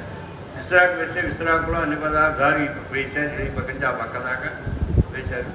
ఆ పక్కన స్వీట్లు అవి ఇవి వేస్తే కుక్కొచ్చి ఆ పక్కన తింటుంటే అంటే అదే కుక్కొచ్చింది. లేదండి ఎవడో వచ్చి కొట్టారు. కొట్టేస్తే అది పరిగెత్తింది. ఈ స్వామివారు గబగబాలు ఎత్తేసి స్వామి స్వామి స్వామి వెళ్ళిపోతున్నావా వెళ్ళిపోతున్నావా ఈ పదార్థాలు నీ కొట్టని ఉండు ఉండు స్వామి అంటున్నాడు. ఆ కుక్క కనపడలేదు ఆయనకి. ఎవరు కనిపించారు? అందులో ఉండే నారాయణుడు కనిపించాడు. అంటే కుక్కలో ఒక జీవుడు ఉన్నాడు. ఆ జీవునిలో అంతర్యామిగా పరమాత్మ శ్రీమన్నారాయణుడు ఉన్నాడు. ఆ నారాయణుని దర్శించాడు ఈయన. అదే రామన్లో చెప్తారు, అయ్యా భగవంతుడు ఎక్కడున్నాడండి? అనే చోట్ల ఉన్నాడండి. అంటే కుర్చీ కుసుగురే గోడలో ఉన్నాడు, ఇంకో చోట ఉన్నాడు, ఇక్కడ అక్కడ లేదండి. అన్నింట్లో రతాయాం కాష్ఠే రథయందు ఉన్నాడు, కాక్షమందు ఉన్నాడు, ద్రుమమందు ఉన్నాడు, ఇక్కడ కాదు అక్కడ కాదు అన్ని చోట్ల ఉన్నాడు. కానీ నువ్వు అది చూడగలిగితే నీకు కనిపిస్తాడు. అది కనిపించాడు అలాగా ప్రహ్లాదునికి. అందువలనే ఏ వస్తువుని చూచినా సరే, ఎవరిని చూచినా సరే అది నారాయణమయము అని భావన చేశాడు. ఇక్కడ ఉన్నాడు అక్కడ లేడని సందేహమేం లేదు. అన్ని చోట్ల ఆయన ఉన్నాడని తెలుసును. లేదా చూపించరా అంటే వాడికి పాపం వాడు చూపించాలంటే మరి పిపైలు గారి బ్రహ్మపర్యంతం ఉండాలిగా. ఒక నారాయణ గారి చిక్కు వచ్చింది. వీడు బలగా వీడేమో అంతటా ఉన్నాడు అన్నాడు, నన్ను డిక్లేర్ చేశాడు. ఇప్పుడు నేనేం చేయాలి? గడ్డిలో ఉండాలి, అంటే పరకలో ఉండాలి, చెట్టులో ఉండాలి, పొట్టులో ఉండాలి, స్తంభంలో ఉండాలి, బలలో ఉండాలి, బరకల్లో ఉండాలి. ఎందుకంటే వీడి చిన్న కుర్రాడు. వీడు ఎక్కడ వేలు పెట్టి చూపిస్తాడు? ఇక్కడ ఉన్నాడు అంటే అక్కడ లేకపోతే సిద్ధాంతం పోతుంది కదా. అందుకని ఏం చేయాలి? అన్ని చోట్ల వచ్చి కూర్చున్నాడు. నృసింహాకృతి నృసింహాకారం వేసుకొని కుర్చీలో ఉన్నాడు, అన్ని చోట్ల ఉన్నాడు. వాడు వీడికి ఛాయిస్ ఇవ్వాల. ఏం చేశాడు? ఇగో ఇక్కడ చూపించు, ఈ స్తంభాలు చూపించు అన్నాడు. గద పెట్టి స్తంభాన్ని వాడే కొట్టాడు. అమ్మయ్య బ్రతికించావరా, స్తంభం చూపించావా, సరే అక్కడి నుంచి వస్తాను అన్నాడు. అంటే ఛాయిస్ పిల్లవాడికి ఇవ్వలేదు. ఎందుకంటే ఇప్పుడే తీసుకునేటప్పుడు కదా వీడు ఏ వేరు ఎక్కడైనా చూపిస్తాడో అని భయం లేదు. కానీ స్తంభాన్ని భద్రం చేసుకుని నృసింహ సంహారం. ఎందుకంటే నృసింహావతారం యొక్క లక్ష్యం ఏమిటి? అంతటా భగవంతుడు ఉన్నాడని నిరూపించడమే నృసింహావతారం యొక్క లక్ష్యం. ఒక్కొక్క అవతారానికి ఒక లక్ష్యం. ఇక్కడ కాదు అక్కడ, విభీకాది బ్రహ్మపర్యంతము అంతటా నారాయణుడు. అందుకే రామానుజుల వారి వేదాంత సంకలనంలో ఆయన చెప్పాడు, అయ్యా ప్రతి శబ్దానికి 3 అర్థాలు ఉంటాయండి. ఒక అర్థం కంటికి కనిపించే అర్థము, రెండర్థం ఆ లోపల ఉండే జీవుడు, మూడవది ఆ లోపల ఉండే నారాయణుడు. కుండ అంటే మనందరికీ తెలిసింది నీరు తేవడానికి ఉపయోగించే ఒక పదార్థం అని మాత్రం తెలుసు. కుండ పట్టురా అంటే నారాయణుని పట్టురా అని అర్థం కాదు, లేదా అందులో ఉన్న జీవుని పట్టురా అని అర్థం కాదు. కుండ పట్టురా అంటే అర్థం ఏంటి? కుండ పట్టురా, కుండ ఉందిగా వస్తువు పట్టురా. నీళ్లు తెచ్చుకుంటాం, కుండ పట్టురా అంటే నీళ్లు తేవడానికి కోసం నారాయణే ఉపయోగిస్తాడు. అందుకే ఏం కావాలి? కుండ కావాలి, వస్తువు కావాలి. అందుకని ఏం చేశారు? లోక వ్యవహారము కొరకు వ్యావహారికమైనటువంటి అర్థం ఒకటి ఉంటుంది. కుండ అంటే కుండే, బండి అంటే బండే, రాయి అంటే రాయి, రప్ప అంటే రప్పే, చెట్టు అంటే చెట్టే, పుట్టు అంటే పుట్టే. కానీ ప్రతిదాని లోపల అంతర్గతమై జీవతత్వం ఒకటి ఉన్నది. ఆ జీవుడు వాడు చేసుకున్న పుణ్య పాపాలను బట్టి, వాడు పుణ్యం చేసుకున్నాడా వాడు మామిడి చెట్టులో ప్రవేశిస్తాడు. ఇంకా పుణ్యం చేసుకున్నాడు ఇంకో పారిజాత చెట్టు వృక్షంలో ఉంటాడు. ఆ పువ్వులు నిత్యము వాడు పెరుమాడు సమర్పించేటువంటివి. లేదు ఇంకో చెట్టు 10 మందికి ఆశ్రయమయ్యేటువంటి ఒక మర్రి చెట్టుగా పుడతాడు, ఓ రావి చెట్టుగా పుడతాడు. ఇవన్నీ ఏమిటనమాట? వాడి యోగ్యతను బట్టి వాడు హిమాలయంగా పుడతాడు. వాడు హిమాలయమునామ నగాధిరాజ ఎవడు? వాడు కొండగా అంటే జీవుడు. అంటే కొండగా కనిపించిన ఆకారము గల లోపల ఉన్న జీవుడు హిమాలయం. వాడి లోపల అంతర్యామి అయినటువంటి పరమాత్మ. ఇది మన సిద్ధాంతం, మర్చిపోకండి. ఏ వస్తువైనా కుండ, బండ, రాయి, రప్ప అంటే పైకి కనిపించే వస్తువు, ఆ లోపల ఉండేటువంటి జీవుడు, జీవుని లోపల ఉన్న పరమాత్మ అని ప్రతి శబ్దం మనకు అదే అర్థం. అలా మనం చెప్పుకోవాలి. చెప్పుకుంటే పరమాత్మ అంతటా ఉంటాడు. ఇది మనకు సిద్ధాంతం అన్నమాట. అందువల్ల ఆయన సర్వదేవాత్మకో శేష. అందుకే మన సిద్ధాంతంలో ఆ దేవతను ఎందుకు పూజించాడు, ఈ దేవతను ఎందుకు పూజించాడు మనం ప్రశ్నించకూడదు. ప్రశ్నిస్తే వాడు వైష్ణవుడు కాడు, గుర్తుపెట్టుకోడు. వీడు శ్రీ వైష్ణవుడు అయినట్టయితే ఈ దేవతను ఎందుకు పూజించావు, ఆ దేవతను ఎందుకు పూజించావు అంటే మేడ మీదకి వెళ్ళాలంటే మొదటి బట్టి ఎందుకు ఎక్కావు? నీకు బుద్ధి లేదా? 21వ బట్టి ఎక్కాలి అంటే 22వ మెట్టు నుంచి మేడ ఉంది. నీకు బుద్ధి ఉంటే ఎక్కడెక్కాలి? 21వ మెట్టు ఎక్కాలి. 1వ మెట్టు ఎక్కావు, ఎందుకు ఎక్కావు అని అంటావా మనం? అయ్యా 1వ మెట్టు ఎక్కాలి, 2వ మెట్టు ఎక్కాలి, 3వ మెట్టు ఎక్కాలి, 20 మెట్లు ఎక్కి 21వ మెట్టు కూడా ఎక్కిన తర్వాత కానీ భవనం మీదకి వెళ్ళలేదు. అందువల్ల మనం ఆ పై స్థాయికి నారాయణ దగ్గరికి వెళ్ళాలంటే ఇన్నింటినీ దాటుకుని వెళితే తప్ప నారాయణ దగ్గరికి వెళ్ళలేము. ఆయన కనిపిస్తాడా? కనిపించదు. అది సర్వదేవాత్మకోటి. అందువల్ల ఏమండి గ్రామ దేవతలను కూడా ఉపాసించే విధానం చెప్పారు. మనవాడు ఏమీ తెలియదు పాపం. ఇంకోళ్ళమ్మ, మా ఊళ్ళమ్మ, అంకానమ్మ, ఆ అమ్మ, ఈ అమ్మ అని పేరు పెడితే నేను ఒరే ఊళ్ళోకి రాగానే కాస్త అమ్మవారు అక్కడ ఉంటుందిరా, వాళ్ళ దండం పెట్టుకో, అక్కడ చెరువు ఉంటుంది, చెరువులో అక్కడ నెమ్మదిగా కాళ్ళు కడుక్కో, పక్కనే మర్రి చెట్టు, రావి చెట్టు పెద్ద ఉంటుంది, చెవులు ఉంటాయి పెద్ద, దాని చుట్టూ దండం పెట్టుకో. ఎందుకంటే వాటి మీద వాటికి వనస్పతులు అని పేరు. 100 సంవత్సరములు వయస్సు కలిగినటువంటి చెట్టు ఉంటే దానికి వనస్పతి అని పేరు. అందుకే మర్రి చెట్టుని వనస్పతి అంటాం. దాని మీద దేవతలు ఉంటారు. ఎక్కడెక్కడ 100 సంవత్సరములు పెరిగిన వనస్పతులు ఉంటాయో ఆ వనస్పతుల యొక్క శాఖల యందు దేవతలంతా వచ్చి కూర్చుంటారు. అందువల్ల నీ కంటి కనిపించరు, దేవతలు ఉంటారు. ఒక్కసారి ఆ చుట్టూ ప్రదక్షిణ చేయండి. అంటే హిందువులండి బుద్ధి లేని వాళ్ళు అంటే రాయికి మొక్కుతారు, రప్పకు మొక్కుతారు, చెట్టుకు మొక్కుతారు, పుట్టకు మొక్కుతారు, అన్నీ మొక్కుతారు. అన్నింట్లోనూ దేవుడు ఉన్నాడని వివేకం మనకు ఉంది కనుక మనం కొడుతున్నాం. అసలు దేవుడు ఉన్నాడు అనేటువంటి వివేకమే లేదు కనుక మిగతా లోకానికి వాళ్ళు పడుతున్నాయి. అంటే ఇప్పుడు ఈనాటికి ప్రపంచంలో ఉత్తమ స్థితిలో ఏదుంది? భారతదేశమే కదా. మీరు పొలిటికల్గా ఆలోచించండి. మన దేశము మరికొద్ది కాలంలో 3rd స్టేట్కి వెళ్ళిపోతుంది. 3rd biggest economy in the world. 3rd biggest economy ప్రపంచంలోనే ఆర్థికముగా 3వ స్థానంలోకి వెళ్ళేటువంటి స్థితికి ఈ అమెరికాలు ఇవన్నీ లండన్లు ఇవన్నీ పోయాయి. ఆ మధ్య ఎవడో అన్నట్ట పార్లమెంట్లో, మేము చాలా ఐశ్వర్యవంతులు అన్నట్ట లండన్లో. వెంటనే ఒక లేచాడు, నీకు ఎక్కడి నుంచి వచ్చింది? మా దేశానికి వచ్చి మమ్మల్ని దోచుకుంటే కదా నీకు వచ్చింది డబ్బు. వాడు ఇండియన్ ఆర్జన్. వెంటనే వాడు మొహమాటనే, నీకు ఎక్కడి నుంచి వచ్చింది డబ్బు? నీకు ఎక్కడి నుంచి ఐశ్వర్యం వచ్చింది? మా ఇంటికి వచ్చి మమ్మల్ని దోచుకుంటే మా ఇండియా నుంచి వచ్చినటువంటి రత్నాలు అవి పెట్టుకుని నేను వెరవిస్తున్నాను, నీకెక్కడి నుంచి పోమన్నాడు. వాడు నోరు పూసేశాడు. ఇక మళ్ళీ మాట్లాడాడు. బ్రిటిష్ పార్లమెంట్లో జరిగినటువంటి వ్యవస్థ. అందువల్ల మన దేశం చాలా గొప్ప దేశం, ఉత్తమమైనటువంటి.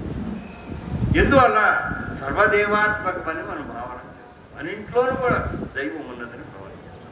అందువల్ల ఈ సూర్యుడు చూడండి, దైవాత్మకోకేశ తేజస్మి రశ్మి భావన. ఏమండి ఏష దేవాసుర గణాన్ లోకానుపాతి గభక్తి. తన కిరణములతోటి దేవాసుర విశిష్టమైనటువంటి లోకాన్ని రక్షిస్తాడు.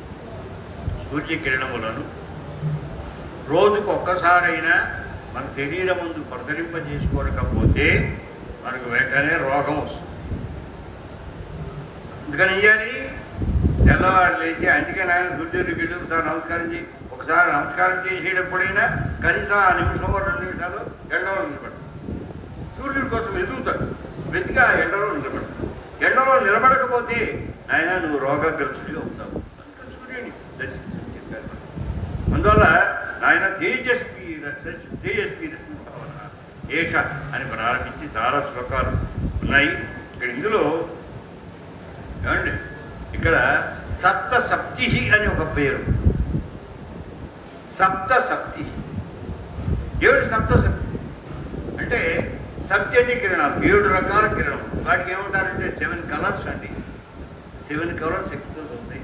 ఉన్నది ఒకటి బేస్ కలర్ ఎప్పుడు ఒకటే ఉంటుంది, కానీ ఆ బేస్ కలర్ నుంచి ఎక్స్పోజ్ అవుతాయి, డిఫరెంట్ కలర్స్ బయటకు వస్తాయి. అలాగే మనకు 7 కలర్లు పైకి కనిపిస్తున్నాయి. ఇంద్రధనుస్సు మనం చూసినట్టు వర్షం పడ్డప్పుడు నిజానికి అది ఏం లేదు, ఇంద్రధనుస్సు అనే వస్తువు ఏం లేదు. కేవలము వర్షం పడ్డప్పుడు ఆ సూర్యకిరణములు ప్రకాశిస్తూ ఉంటే, సూర్యకిరణములు ప్రకాశించి ఆ వర్షపు నీటి తాలూకు తెప్పలు ఏవైతే ఉన్నాయో మాయిశ్చర్లాగా పట్టింది, వాటిలోంచి సూర్యకిరణములు కనుక ఇలా బయటికి వస్తే అప్పుడు మనకు 7 కలర్స్ ఎక్స్పోజ్ అవుతాయి. దాన్ని ఏమంటారంటే రెయిన్బో అని పిలుస్తారు. నిజానికి రెయిన్బో అనేది టోటల్ డెట్ ఈజ్, అది ఏమీ లేదు, అది సద్వస్తువు కాదు, ఉన్న వస్తువు కాదు. లేనిది ఉన్నట్టుగా కనిపిస్తుంది. అందుకే వాళ్ళు మాధ్యమిక బౌద్ధంలో దీని ఉదాహరణ పెడతారు. మాధ్యమిక బౌద్ధంలో అయ్యా లేని ప్రపంచం ఉన్నట్టు కనిపిస్తోందండి. ఈ ప్రపంచం ఏం లేదు, చెట్టు లేదు, పుట్ట లేదు, మనిషి లేదు, పశువు లేదు, పక్షి లేదు, ఏమీ లేదు, అన్నీ ఉన్నట్టుగా కనిపిస్తుంది. ఎలాగండి? రెయిన్బో లాగా అంటే ఇంద్రధనుస్సులాగా దుంజా లేదు కదా, లేకపోయినా ఉన్నట్టు కనిపిస్తుంది కదా. అలాగే ఇంకోటి చెబుతారు, కేశవండ్రకం అని ఉదాహరణ ఇస్తారు. కేశవండ్రకం అంటే ఈ కంటిని మనం ముడిచి ఇలా పక్కకు చూస్తే ఊలి మాస్ కనిపిస్తుంది, అంటే వెంట్రుకల యొక్క ముద్ద కనిపిస్తుంది. కానీ ఇలా సగం చేసి ఇలా పూసి చూడాలి, చూస్తే అప్పుడు ముద్దలా కనిపిస్తుంది. నిజానికి ఊడి మాస్ ఏమైనా ఉందా? వెంట్రుకల ముద్ద ఏం లేదు, అది చూపుగా అలా కనిపిస్తుంది. అంటే లేని వస్తువు కూడా ఉన్నట్టుగా కనిపించవచ్చు, లేని జగత్తు ఉన్నట్టుగా కనిపిస్తుంది. ఇది మాధ్యమిక బౌద్ధుల యొక్క మాట. కానీ ఇటువంటి అంటే లేదు కూడా ఒకప్పుడు కనిపించవచ్చు. సదా అంత రావణంతో బసి శేవముక్త కదా. ఇక్కడ ఇది అయిన తర్వాత ఈ చెప్పాను కదా, ఈ నామం గురించి అనేక నామాలు ఉన్నాయి, చాలా విలక్షణమైన నామాలు. ఒక్కొక్క నామానికి వారు పాపం వారు వ్యాఖ్యానం చేశారు. వారు మనకి రామాయణంలో కూడా చక్కగా వ్యాఖ్యానం చేశారు. వారు సంప్రదాయాన్ని అనుసరించి చేశారు కనుక చేశారు. అక్కడ అందులో ఈ సప్తి ఆయుర్వేద శాస్త్రంలో హ్యూమన్ అనాటమీ ఉంది. అక్కడ ఉంది కదండి, జరగదని సృష్టి సమితిలో ఉందిగా.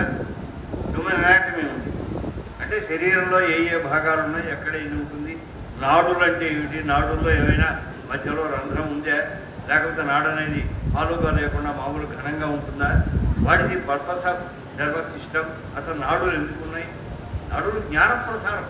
ఇక్కడి నుంచి ఇక్కడ ఉండేటువంటి వేదన మనకి ఏదైనా దెబ్బ తగిలింది అనుకోండి, ఇది వెంటనే మన బుద్ధి దగ్గరికి వస్తుంది. ఎలా వస్తుంది? కలిగింది వేరికి దెబ్బ, కానీ వచ్చిన వేదన ఎక్కడికి వచ్చింది? ఇక్కడికి వచ్చింది. మనకి ఇక్కడ తెలిసింది ఎలా వచ్చింది అంటే అక్కడ ఉండేటువంటి నర్వస్ సిస్టమ్ ద్వారా, నరముల ద్వారా. అందువల్ల నాడులు అనేవి ఏం చేస్తాయి? జ్ఞాన ప్రసార సాధన. వీటి గురించి చాలా అద్భుతమైనటువంటి మనకి హ్యూమన్ ఎనాటమీ అంతా కూడా అందులో చెప్పబడింది అనమాట. ఇందులో ఈ సప్తశక్తి అన్నప్పుడు 7 రకాల ప్రాణాలు ఉంటాయి. మనకు మామూలుగా ప్రాణాపాన సమాన ఉదాన వ్యానములని 5 ప్రధాన ప్రాణములు మనకు తెలుసు. ఇది కాకుండా మరి దేవదత్త, ధనంజయ, గిరకర, పూర్మ ఇటువంటి పేర్లు కలిపి మరొక 10 ఉన్నాయని మనకు తెలుసు. కానీ 2 ప్రాణాల గురించి విశేషంగా మనకు చెప్తారు. అంటే 5 + 2. ఈ 2 ఏమిటంటే బుద్ధి మనస్సులు కూడా ప్రాణములుగా చేర్చుకుంటారు. బుద్ధి మనస్సు ఈ 2 కూడా ప్రాణాలు. ఎందుకంటే ప్రాణబంధనం హి మనః, ప్రాణాన్ని బంధించేది ఏమిటండి? ప్రాణం చేత బంధింపబడేది మనః. మన మనస్సు ప్రాణం చేత బంధింపబడి ఉంటుంది. మనస్సు బాగా పనిచేయాలంటే మనలో ప్రాణశక్తి బాగా ఉండాలి. అందులో ప్రాణశక్తి బాగా పెరిగే ఆహారం మనం తింటే మన చక్కగా మనస్సు పనిచేస్తుంది. అలాగే బుద్ధి నిశ్చయం చేయాలి. మనస్సు అనేది కలగూర గంపలాగా, అంటే 10 రకాల వస్తువులను అక్కడ పడేస్తే అంటే ఆ 10 రకాల వస్తువులను చోటు పడేస్తే దాన్ని డిస్టింగ్విష్ చేసేవాడు ఎవడో కూర్చుని ఇవి బెండకాయలు, ఇవి దొండకాయలు, ఇవి కాకరకాయలు, వెంగడి బుద్ధి వెంగడి పూజ చేస్తుంది. మనస్సు పూర్తి చేస్తుంది. ఇంద్రియముల ద్వారా వచ్చినటువంటి జ్ఞానములన్నింటినీ ఒక చోట పూల్ చేసి పెడుతుంది మనస్సు. ఆ పూల్ చేసిన వాటిలో ఈ జ్ఞానము ఇది డిపాజిటబుల్, ఇది మనం డిపాజిట్ చేసుకోవాలి. ఇది డిస్కార్డబుల్, దీన్ని తీసేయచ్చు, ఇది మనకు అక్కర్లా, ఇది తీసేద్దాం, ఇది మనం బుద్ధిలో ఉండక్కర్లా, మనం కాలాంతరంలో జ్ఞప్తి చేసుకోకర్లా అని కొన్నింటిని నెట్టిపారేస్తుంది ఈ బుద్ధి. నెట్టిపారేసి కొన్నింటిని వాటిని ప్రిజర్వ్ చేసి ఎప్పుడో కాలాంతరం ముందు ఇదిగో వాళ్ళనప్పుడండి వారు పిచ్చారండి, ఊళ్ళోకి వెళ్ళాను, ఈ విషయం మీద నేను మాట్లాడాను, అది ఇప్పుడు రికలెక్ట్, ఇది నేను గుర్తు చేసుకోగలుగుతాను. ఎప్పుడు గుర్తు చేసుకోగలుగుతాను? దానికి నా బుద్ధి ప్రయత్నించు, నా మనస్సు, నా బుద్ధి ఆ విషయానికి ఒక ప్రాధాన్యాన్ని ఇచ్చి ఇక్కడ ఉండేటువంటి ఛాంబర్లో ఒక చోట అది ప్రిజర్వ్ చేసి పెడితే కాలాంతరం ముందు నేను ఫలానప్పుడు గుళ్ళోకి వెళ్ళానండి, అక్కడ ఆదిత్య హృదయం మీద మాట్లాడాను, అప్పుడు ఈ విషయం మాట్లాడాను, అప్పుడు విషయం మీద వీరున్నారు, ముందు వీరున్నారు అని ఈ విషయములన్నీ జ్ఞప్తికి వస్తాయి. ఇలా జ్ఞప్తికి వచ్చేటట్టుగా చేసేది బుద్ధి, అన్నింటినీ పూల్ చేసేది, ఓ చోట చేర్చేది మనస్సు. ఈ 2 కలుపుకుంటే కన్ను, ముక్కు, చెవి, నాలుక ఇవన్నీ 5 కలుపుకుంటే 5 + 2 7. వీటికి ప్రాణములని పేరు. గుర్తుపెట్టుకోండి.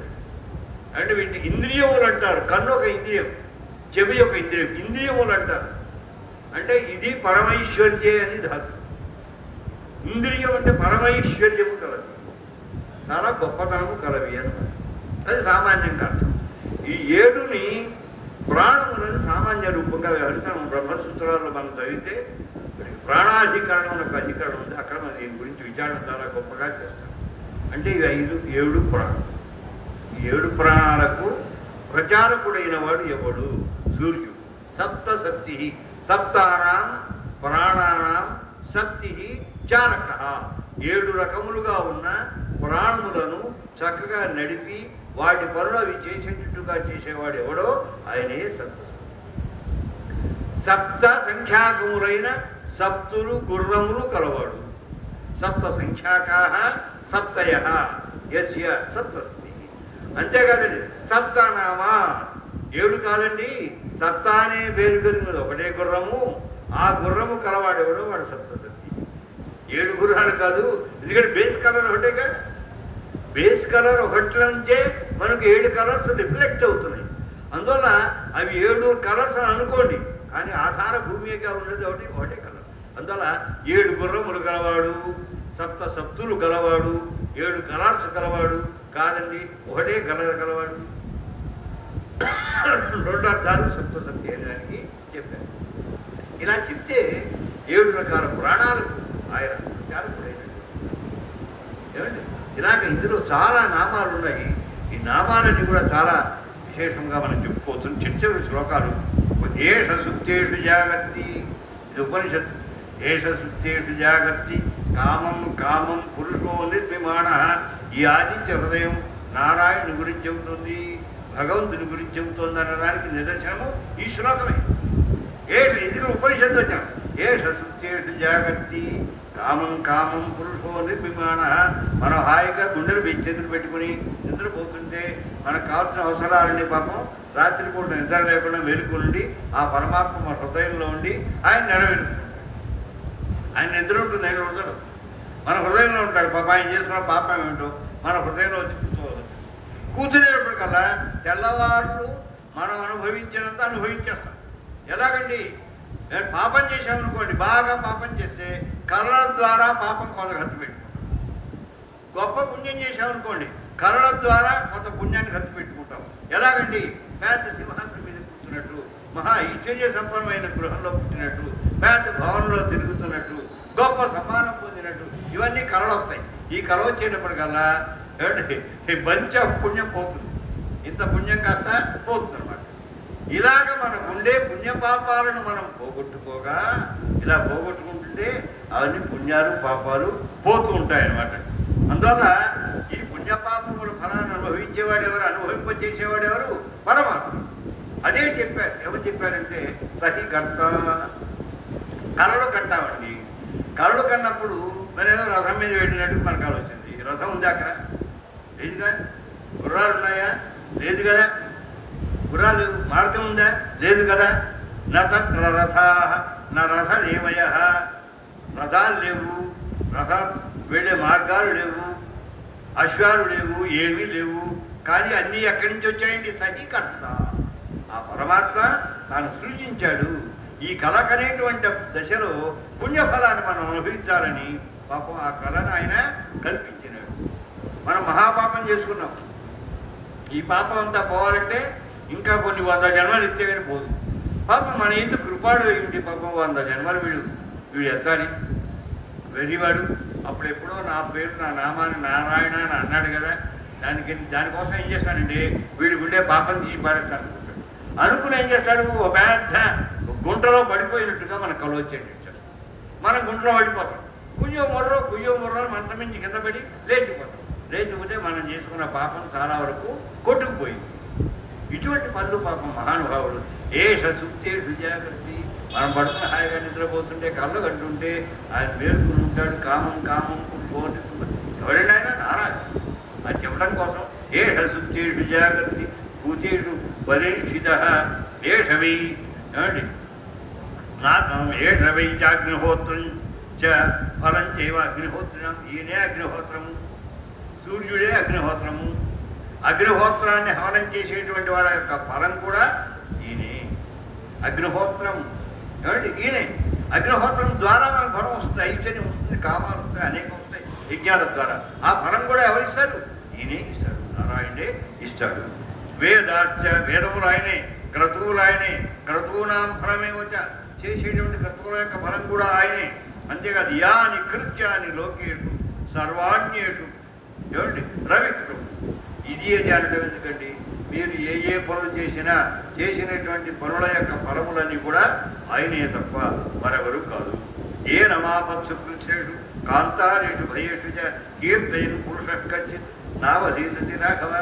మీకు ఏ కష్టాలు వచ్చినా, అడవుల్లో పోతున్నా, ఇంకో చోట పోతున్నా, అగ్ని దాహాలు వచ్చినా, మరొకటి వచ్చినా ఒక్కసారి ఆయన తలుచుకుంటే మీకు ఏ కష్టాలు కలగవు నాయన. పూజేశ్వైనం ఏకాగ్ర దేవదేవం. ఆ దేవదేవుడు అయినటువంటి ఆ సూర్య భగవాను పూజేశ్వరు పూజించవయ్యా. అందువల్ల ఏట త్రిగుణితం చెత్వా విద్య.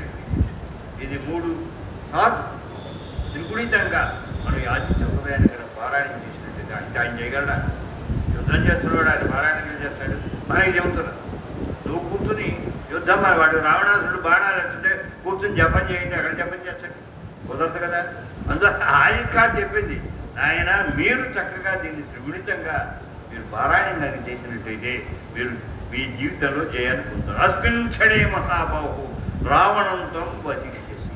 ఇగో ఈ క్షణంలోనే నువ్వు విన్నావు కదా, నేను చెప్పాను కదా, ఒకసారి మరణం చేయి, ఆయన చూడు. మీ వంశాన్ని మూలకర్త ఆయన్ని. వైవస్వతో మరునామ వివస్వాన్ అని ఆయన పేరు. సూర్యుడికే వివస్వాన్ పేరు. శ్రీరామచంద్రుని యొక్క వంశాన్ని మూల పురుషుడు సూర్యుడే. సూర్యుడిలోంచి వైవస్వతుడు అని ఆయన వచ్చాడు. ఆయనలోంచి భరతుడు ఆయన పుట్టేవాడు. ఆయన పేరు మీద మనకు భారతదేశం దొరుకుతుంది. అంతేగాని దుష్యంతుడి గారి కొడుకు భరతుడు కాదు, వాడి పేరు మీద రాలా. వాడెక్కడే వాడు. దుష్యంతుడి గారి కొడుకు భరతుడు ఎప్పుడో తర్వాత వాడు. అంటే అప్పటిదాకా మనకు దేశానికి పేర్లు లేదు, ఊరు లేకుండా పోయిందా? ఇది తప్పు. చాలా మనకు చరిత్ర. ఆఖరి కాళిదాసు గారు కూడా ఎక్కువ జాగ్రత్తలు రాశాడు. నాకు వాడు కాళిదాసు అంతటి వాడు ఇటువంటి తప్పు చేశాడు. కాళిదాసు తప్పు చేస్తాడు, ఏం చేయడు? చేశాడుగా. కుమార సంభంలో 7 సర్గలే బాగా రాశాడు. 8వ సర్గ నుంచి అపభ్రంశం రాశాడు. అందుకే మన వాడు అంటారు కుమార సంభవం 7 సర్గలు చదవండి, 8వ సర్గ నుంచి అసలు దాన్ని ముట్టుకోవద్దు. కాబట్టి పుస్తకాలు ప్రింట్ చేయడం మానేశాడు. మరి మహాకవి కాళిదాసు రాశాడు కుమార సంభవం. మరి ఏదండి? లేదు, 8వ సర్గ నుంచి ఉండదు. కారణం ఏంటి? అది అపభ్రంశం. ఏమండి చాలా చాలా అసలు చదవలేకూడదు అనమాట. అంత పనికి మాలినటువంటి విషయాలు ఉంటాయి. మరి మహాకవి కాళిదాసు అయితే దాని గొప్ప అన్నీ చేయాలని ఉంది. ఆయన కూడా సరిగా చెప్పాలి, కొన్ని చోట్ల సరిగా అయినా సరే. అస్మిన్ క్షణే మహాబహురం ఏష ముక్త్వా తతో అగస్యో జగామ చేశాక సరే. ఇవన్నీ చెప్పి ఆయన తన ద్వారా ఆయన వెళ్ళిపోయాడు. వెళ్ళిపోతే ఇక్కడ మనకు అంటున్నారు అథ రవిదత్ నిరీక్ష రామం. సాక్షాత్తు సూర్యుడే చూచాడు, రాముడు ఒకసారి చూచాడు. రుచి ముదిత పరమం ప్రకృష్యమాణ. నా వంశానికి చెందినటువంటి వాడు మహానుభావుడు. ఇవాడు నన్ను ఆయన పర్యాలోచన చేశాడు, నన్ను ధ్యానం చేశాడు, నన్ను గుర్తు నేర్చుకున్నాడు. ఎవరి తండ్రి తాతలు ఎంతో చేశారు, దాన్ని గుర్తుపెట్టుకుంటామా? ఏదో అకేషన్ వస్తే నిన్న నాకు అకేషన్ వచ్చింది. మా నాన్నగారిని గుర్తుపెట్టుకునేటువంటి అకేషన్. మా నాన్నగారు శిష్యుడు పెద్ద వాడి గురించి పెద్ద కార్యక్రమం చేస్తుంటే నన్ను పిలిచారు, తీసుకువెళ్ళారు, ఆడ కూర్చోబెట్టారు. మా గురుగారు కొడుకు ఆయన పెద్ద నెత్తులు పెట్టుకున్నారు. ఆయన పేరు చెప్పుకుని చెట్టు పేరు చెప్పు అమ్ముకున్నట్టుగా మా నాన్నగారి పేరు చెప్పుకొని నేనేదో భోజనం ఇచ్చేసి సత్కారాలు పొంది వచ్చేసాను. అందువల్ల తన వంశానికి చెందిన మూలపురుషుడు పైన ఉన్నాడు. ఆయన యొక్క వైభవమే రామ వైభవం. రఘువంశం అంటారు. రఘువంశం అంటే రఘుమహారాజు చేసింది ఏమైనా అంతర్రాజులాగా. నాకు రఘువంశం అని పేరు పెట్టి గొప్పగా పిలవలసింది అనిపించదు. ఇక్ష్వాకు వంశం, ఆయన ఏదో యుద్ధం మీద కూర్చున్నట్టు యుద్ధం చేశాట. ఇక్ష్వాకు వంశం పేర్లు ఏవో వస్తాయి, రకరకాల పేర్లు వస్తాయి. రామవంశం అంటున్నా, లక్ష్మణ వంశం అంటున్నా, కానీ ఎవరి పేరులో చెప్తారో వంశం అంటారు. కానీ వారికి ఏమీ ప్రసిద్ధి లేదు. ఇదేమిటిది? వైవస్వత వంశం. వివస్వాన్ అంటే సూర్యునికి చెందినటువంటి వంశం కనుక వైవస్వతో మనుర్నామ మాననీయ మరీక్షిత మనీషిణ ఆసీత్ మరీక్షిత ఆద్య ప్రణవచ్చత. వేదంలో ఆది ఎందు ప్రణవం ఉన్నట్టుగా ఆయన వైవస్వతమను ఉన్నాడు. ఆయన ఎవరండి? సూర్యపుడు, రోస్మార్త. ఆ సూర్యుడి నుంచి వచ్చినటువంటి వంశం కనుక, సూర్య వైభవం కలిగినటువంటి వంశం కనుక ఈ ఆదిత్య హృదయానికి అంతటి అద్భుతమైన స్థానం ఉంది. అందువల్ల నిశి నరపతి సంశయం విదిత్వా స్వరగణ మధ్యగతు వచస్వరేతి. ఆ పైన ఉన్నాడు దేవతలందరి మధ్యలో ఉండే సూర్యుడు అనుగ్రహించాట, స్వయంగా శ్రీరామచంద్రుడితో మాట్లాడినట్ట. అది మనకి అద్భుతమైనటువంటి ఈ ఆదిత్య హృదయం. ఈ ఆదిత్య హృదయం రామాయణంలో ఉండడం చేత, ఎలాగైతే మహాభారతంలో మనకి ఆయన విష్ణు సహస్రనామం ఉండడం చేత, భగవద్గీత ఉండడం చేత మహాభారతం ఆంధ్ర ధనాచార్యులు అంటారు ఏమంటారే, గురు పాండవ విరసావసాన వైమనస్యదాయిని అంటే గురువులు కౌరవులు పాండవులు కొట్టుకు చచ్చారు. చస్తే ఏమిటి? వైమనస్యదాయిని. ఏమిటి కథ? ఇటువంటి పిచ్చ కథ ఒకటి వెళ్ళి మహాభారతం దాన్ని ఎందుకు పెట్టుకోవాలా? ఎందువల్ల భగవాన్ వాసుదేవస్య కీర్తితే సనాతన. ఆ సనాతనుడైన వాసుదేవుడిని భారతంలో కీర్తించారు. కానీ సహి సత్యం పరో ధర్మ, ఆయన సత్యము, ఆయనే పరమధర్మం. కృష్ణం జైవ సనాతనం, సనాతన ధర్మం ఆయన గురించి చెప్పింది కూడా మహాభారతాన్ని తెచ్చిపెట్టుకున్నాం. అలాగే మొత్తానికి రామాయణానికి అందరికీ వైభవం.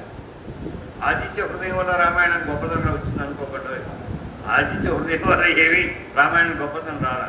రామాయణంలో ఉన్నందువల్ల ఆదిత్య హృదయానికి గొప్పతనం వచ్చింది. దానిని మనం రామాయణంలో ఏ శ్లోకాన్నైనా పాదం పదమేవ, ఒక పాదమైనా సరే పదమైనా అనుసంధానం చేస్తాం. అటువంటిప్పుడు ఇంతటి స్తుతి, చక్కటి శ్లోకాలు కలిగినటువంటి స్తుతి మనం జీవితమైనటువంటి దాన్ని మనం అనుసంధానం చేయవలసి ఉంటుంది. ఈనాడు ఈ మాటలు మాట్లాడేటువంటి మహావకాశం కలిగించారు. అలా కలిగించినట్టు మా ఆలయం వారు వారందరికీ కూడా నేను కృతజ్ఞత ఆవిష్కరిస్తున్నాను. అధ్యక్ష స్థానంలో వేయించేసినటువంటి స్వామి పెద్దలు, చక్క మహానుభావులు అండ్ పెద్దలైనటువంటి వాడు. మీకు నేను చెప్పేది, మీకు అంతా విషయం తెలుసు, కానీ స్మారయే నాకు బోధయి భరింపజేస్తున్నా. అందుకే నేనేమి బోధించవలసినటువంటి అవసరం లేదు. ఇవి ఈ ఆదిత్య హృదయం మనందరికీ కూడా చక్కటి ఆరోగ్యాన్ని, బుద్ధి యొక్క నిరుకడను కలిగించాలి. ఆ పుస్తకాన్ని నేను ప్రింట్ చేస్తే చాలా సంతోషం. చిన్న పుస్తకం ప్రింట్ చేయండి, లేదంటే నేను ప్రింట్ చేస్తాను, మీకు నేను ఇస్తాను, ఏం పర్వాలేదు, నేను ప్రజెంట్ చేస్తాను. దాన్ని మీరు వచ్చిన వాళ్ళందరికీ అక్కడ పెట్టి ఒక్కొక్క పుస్తకం జై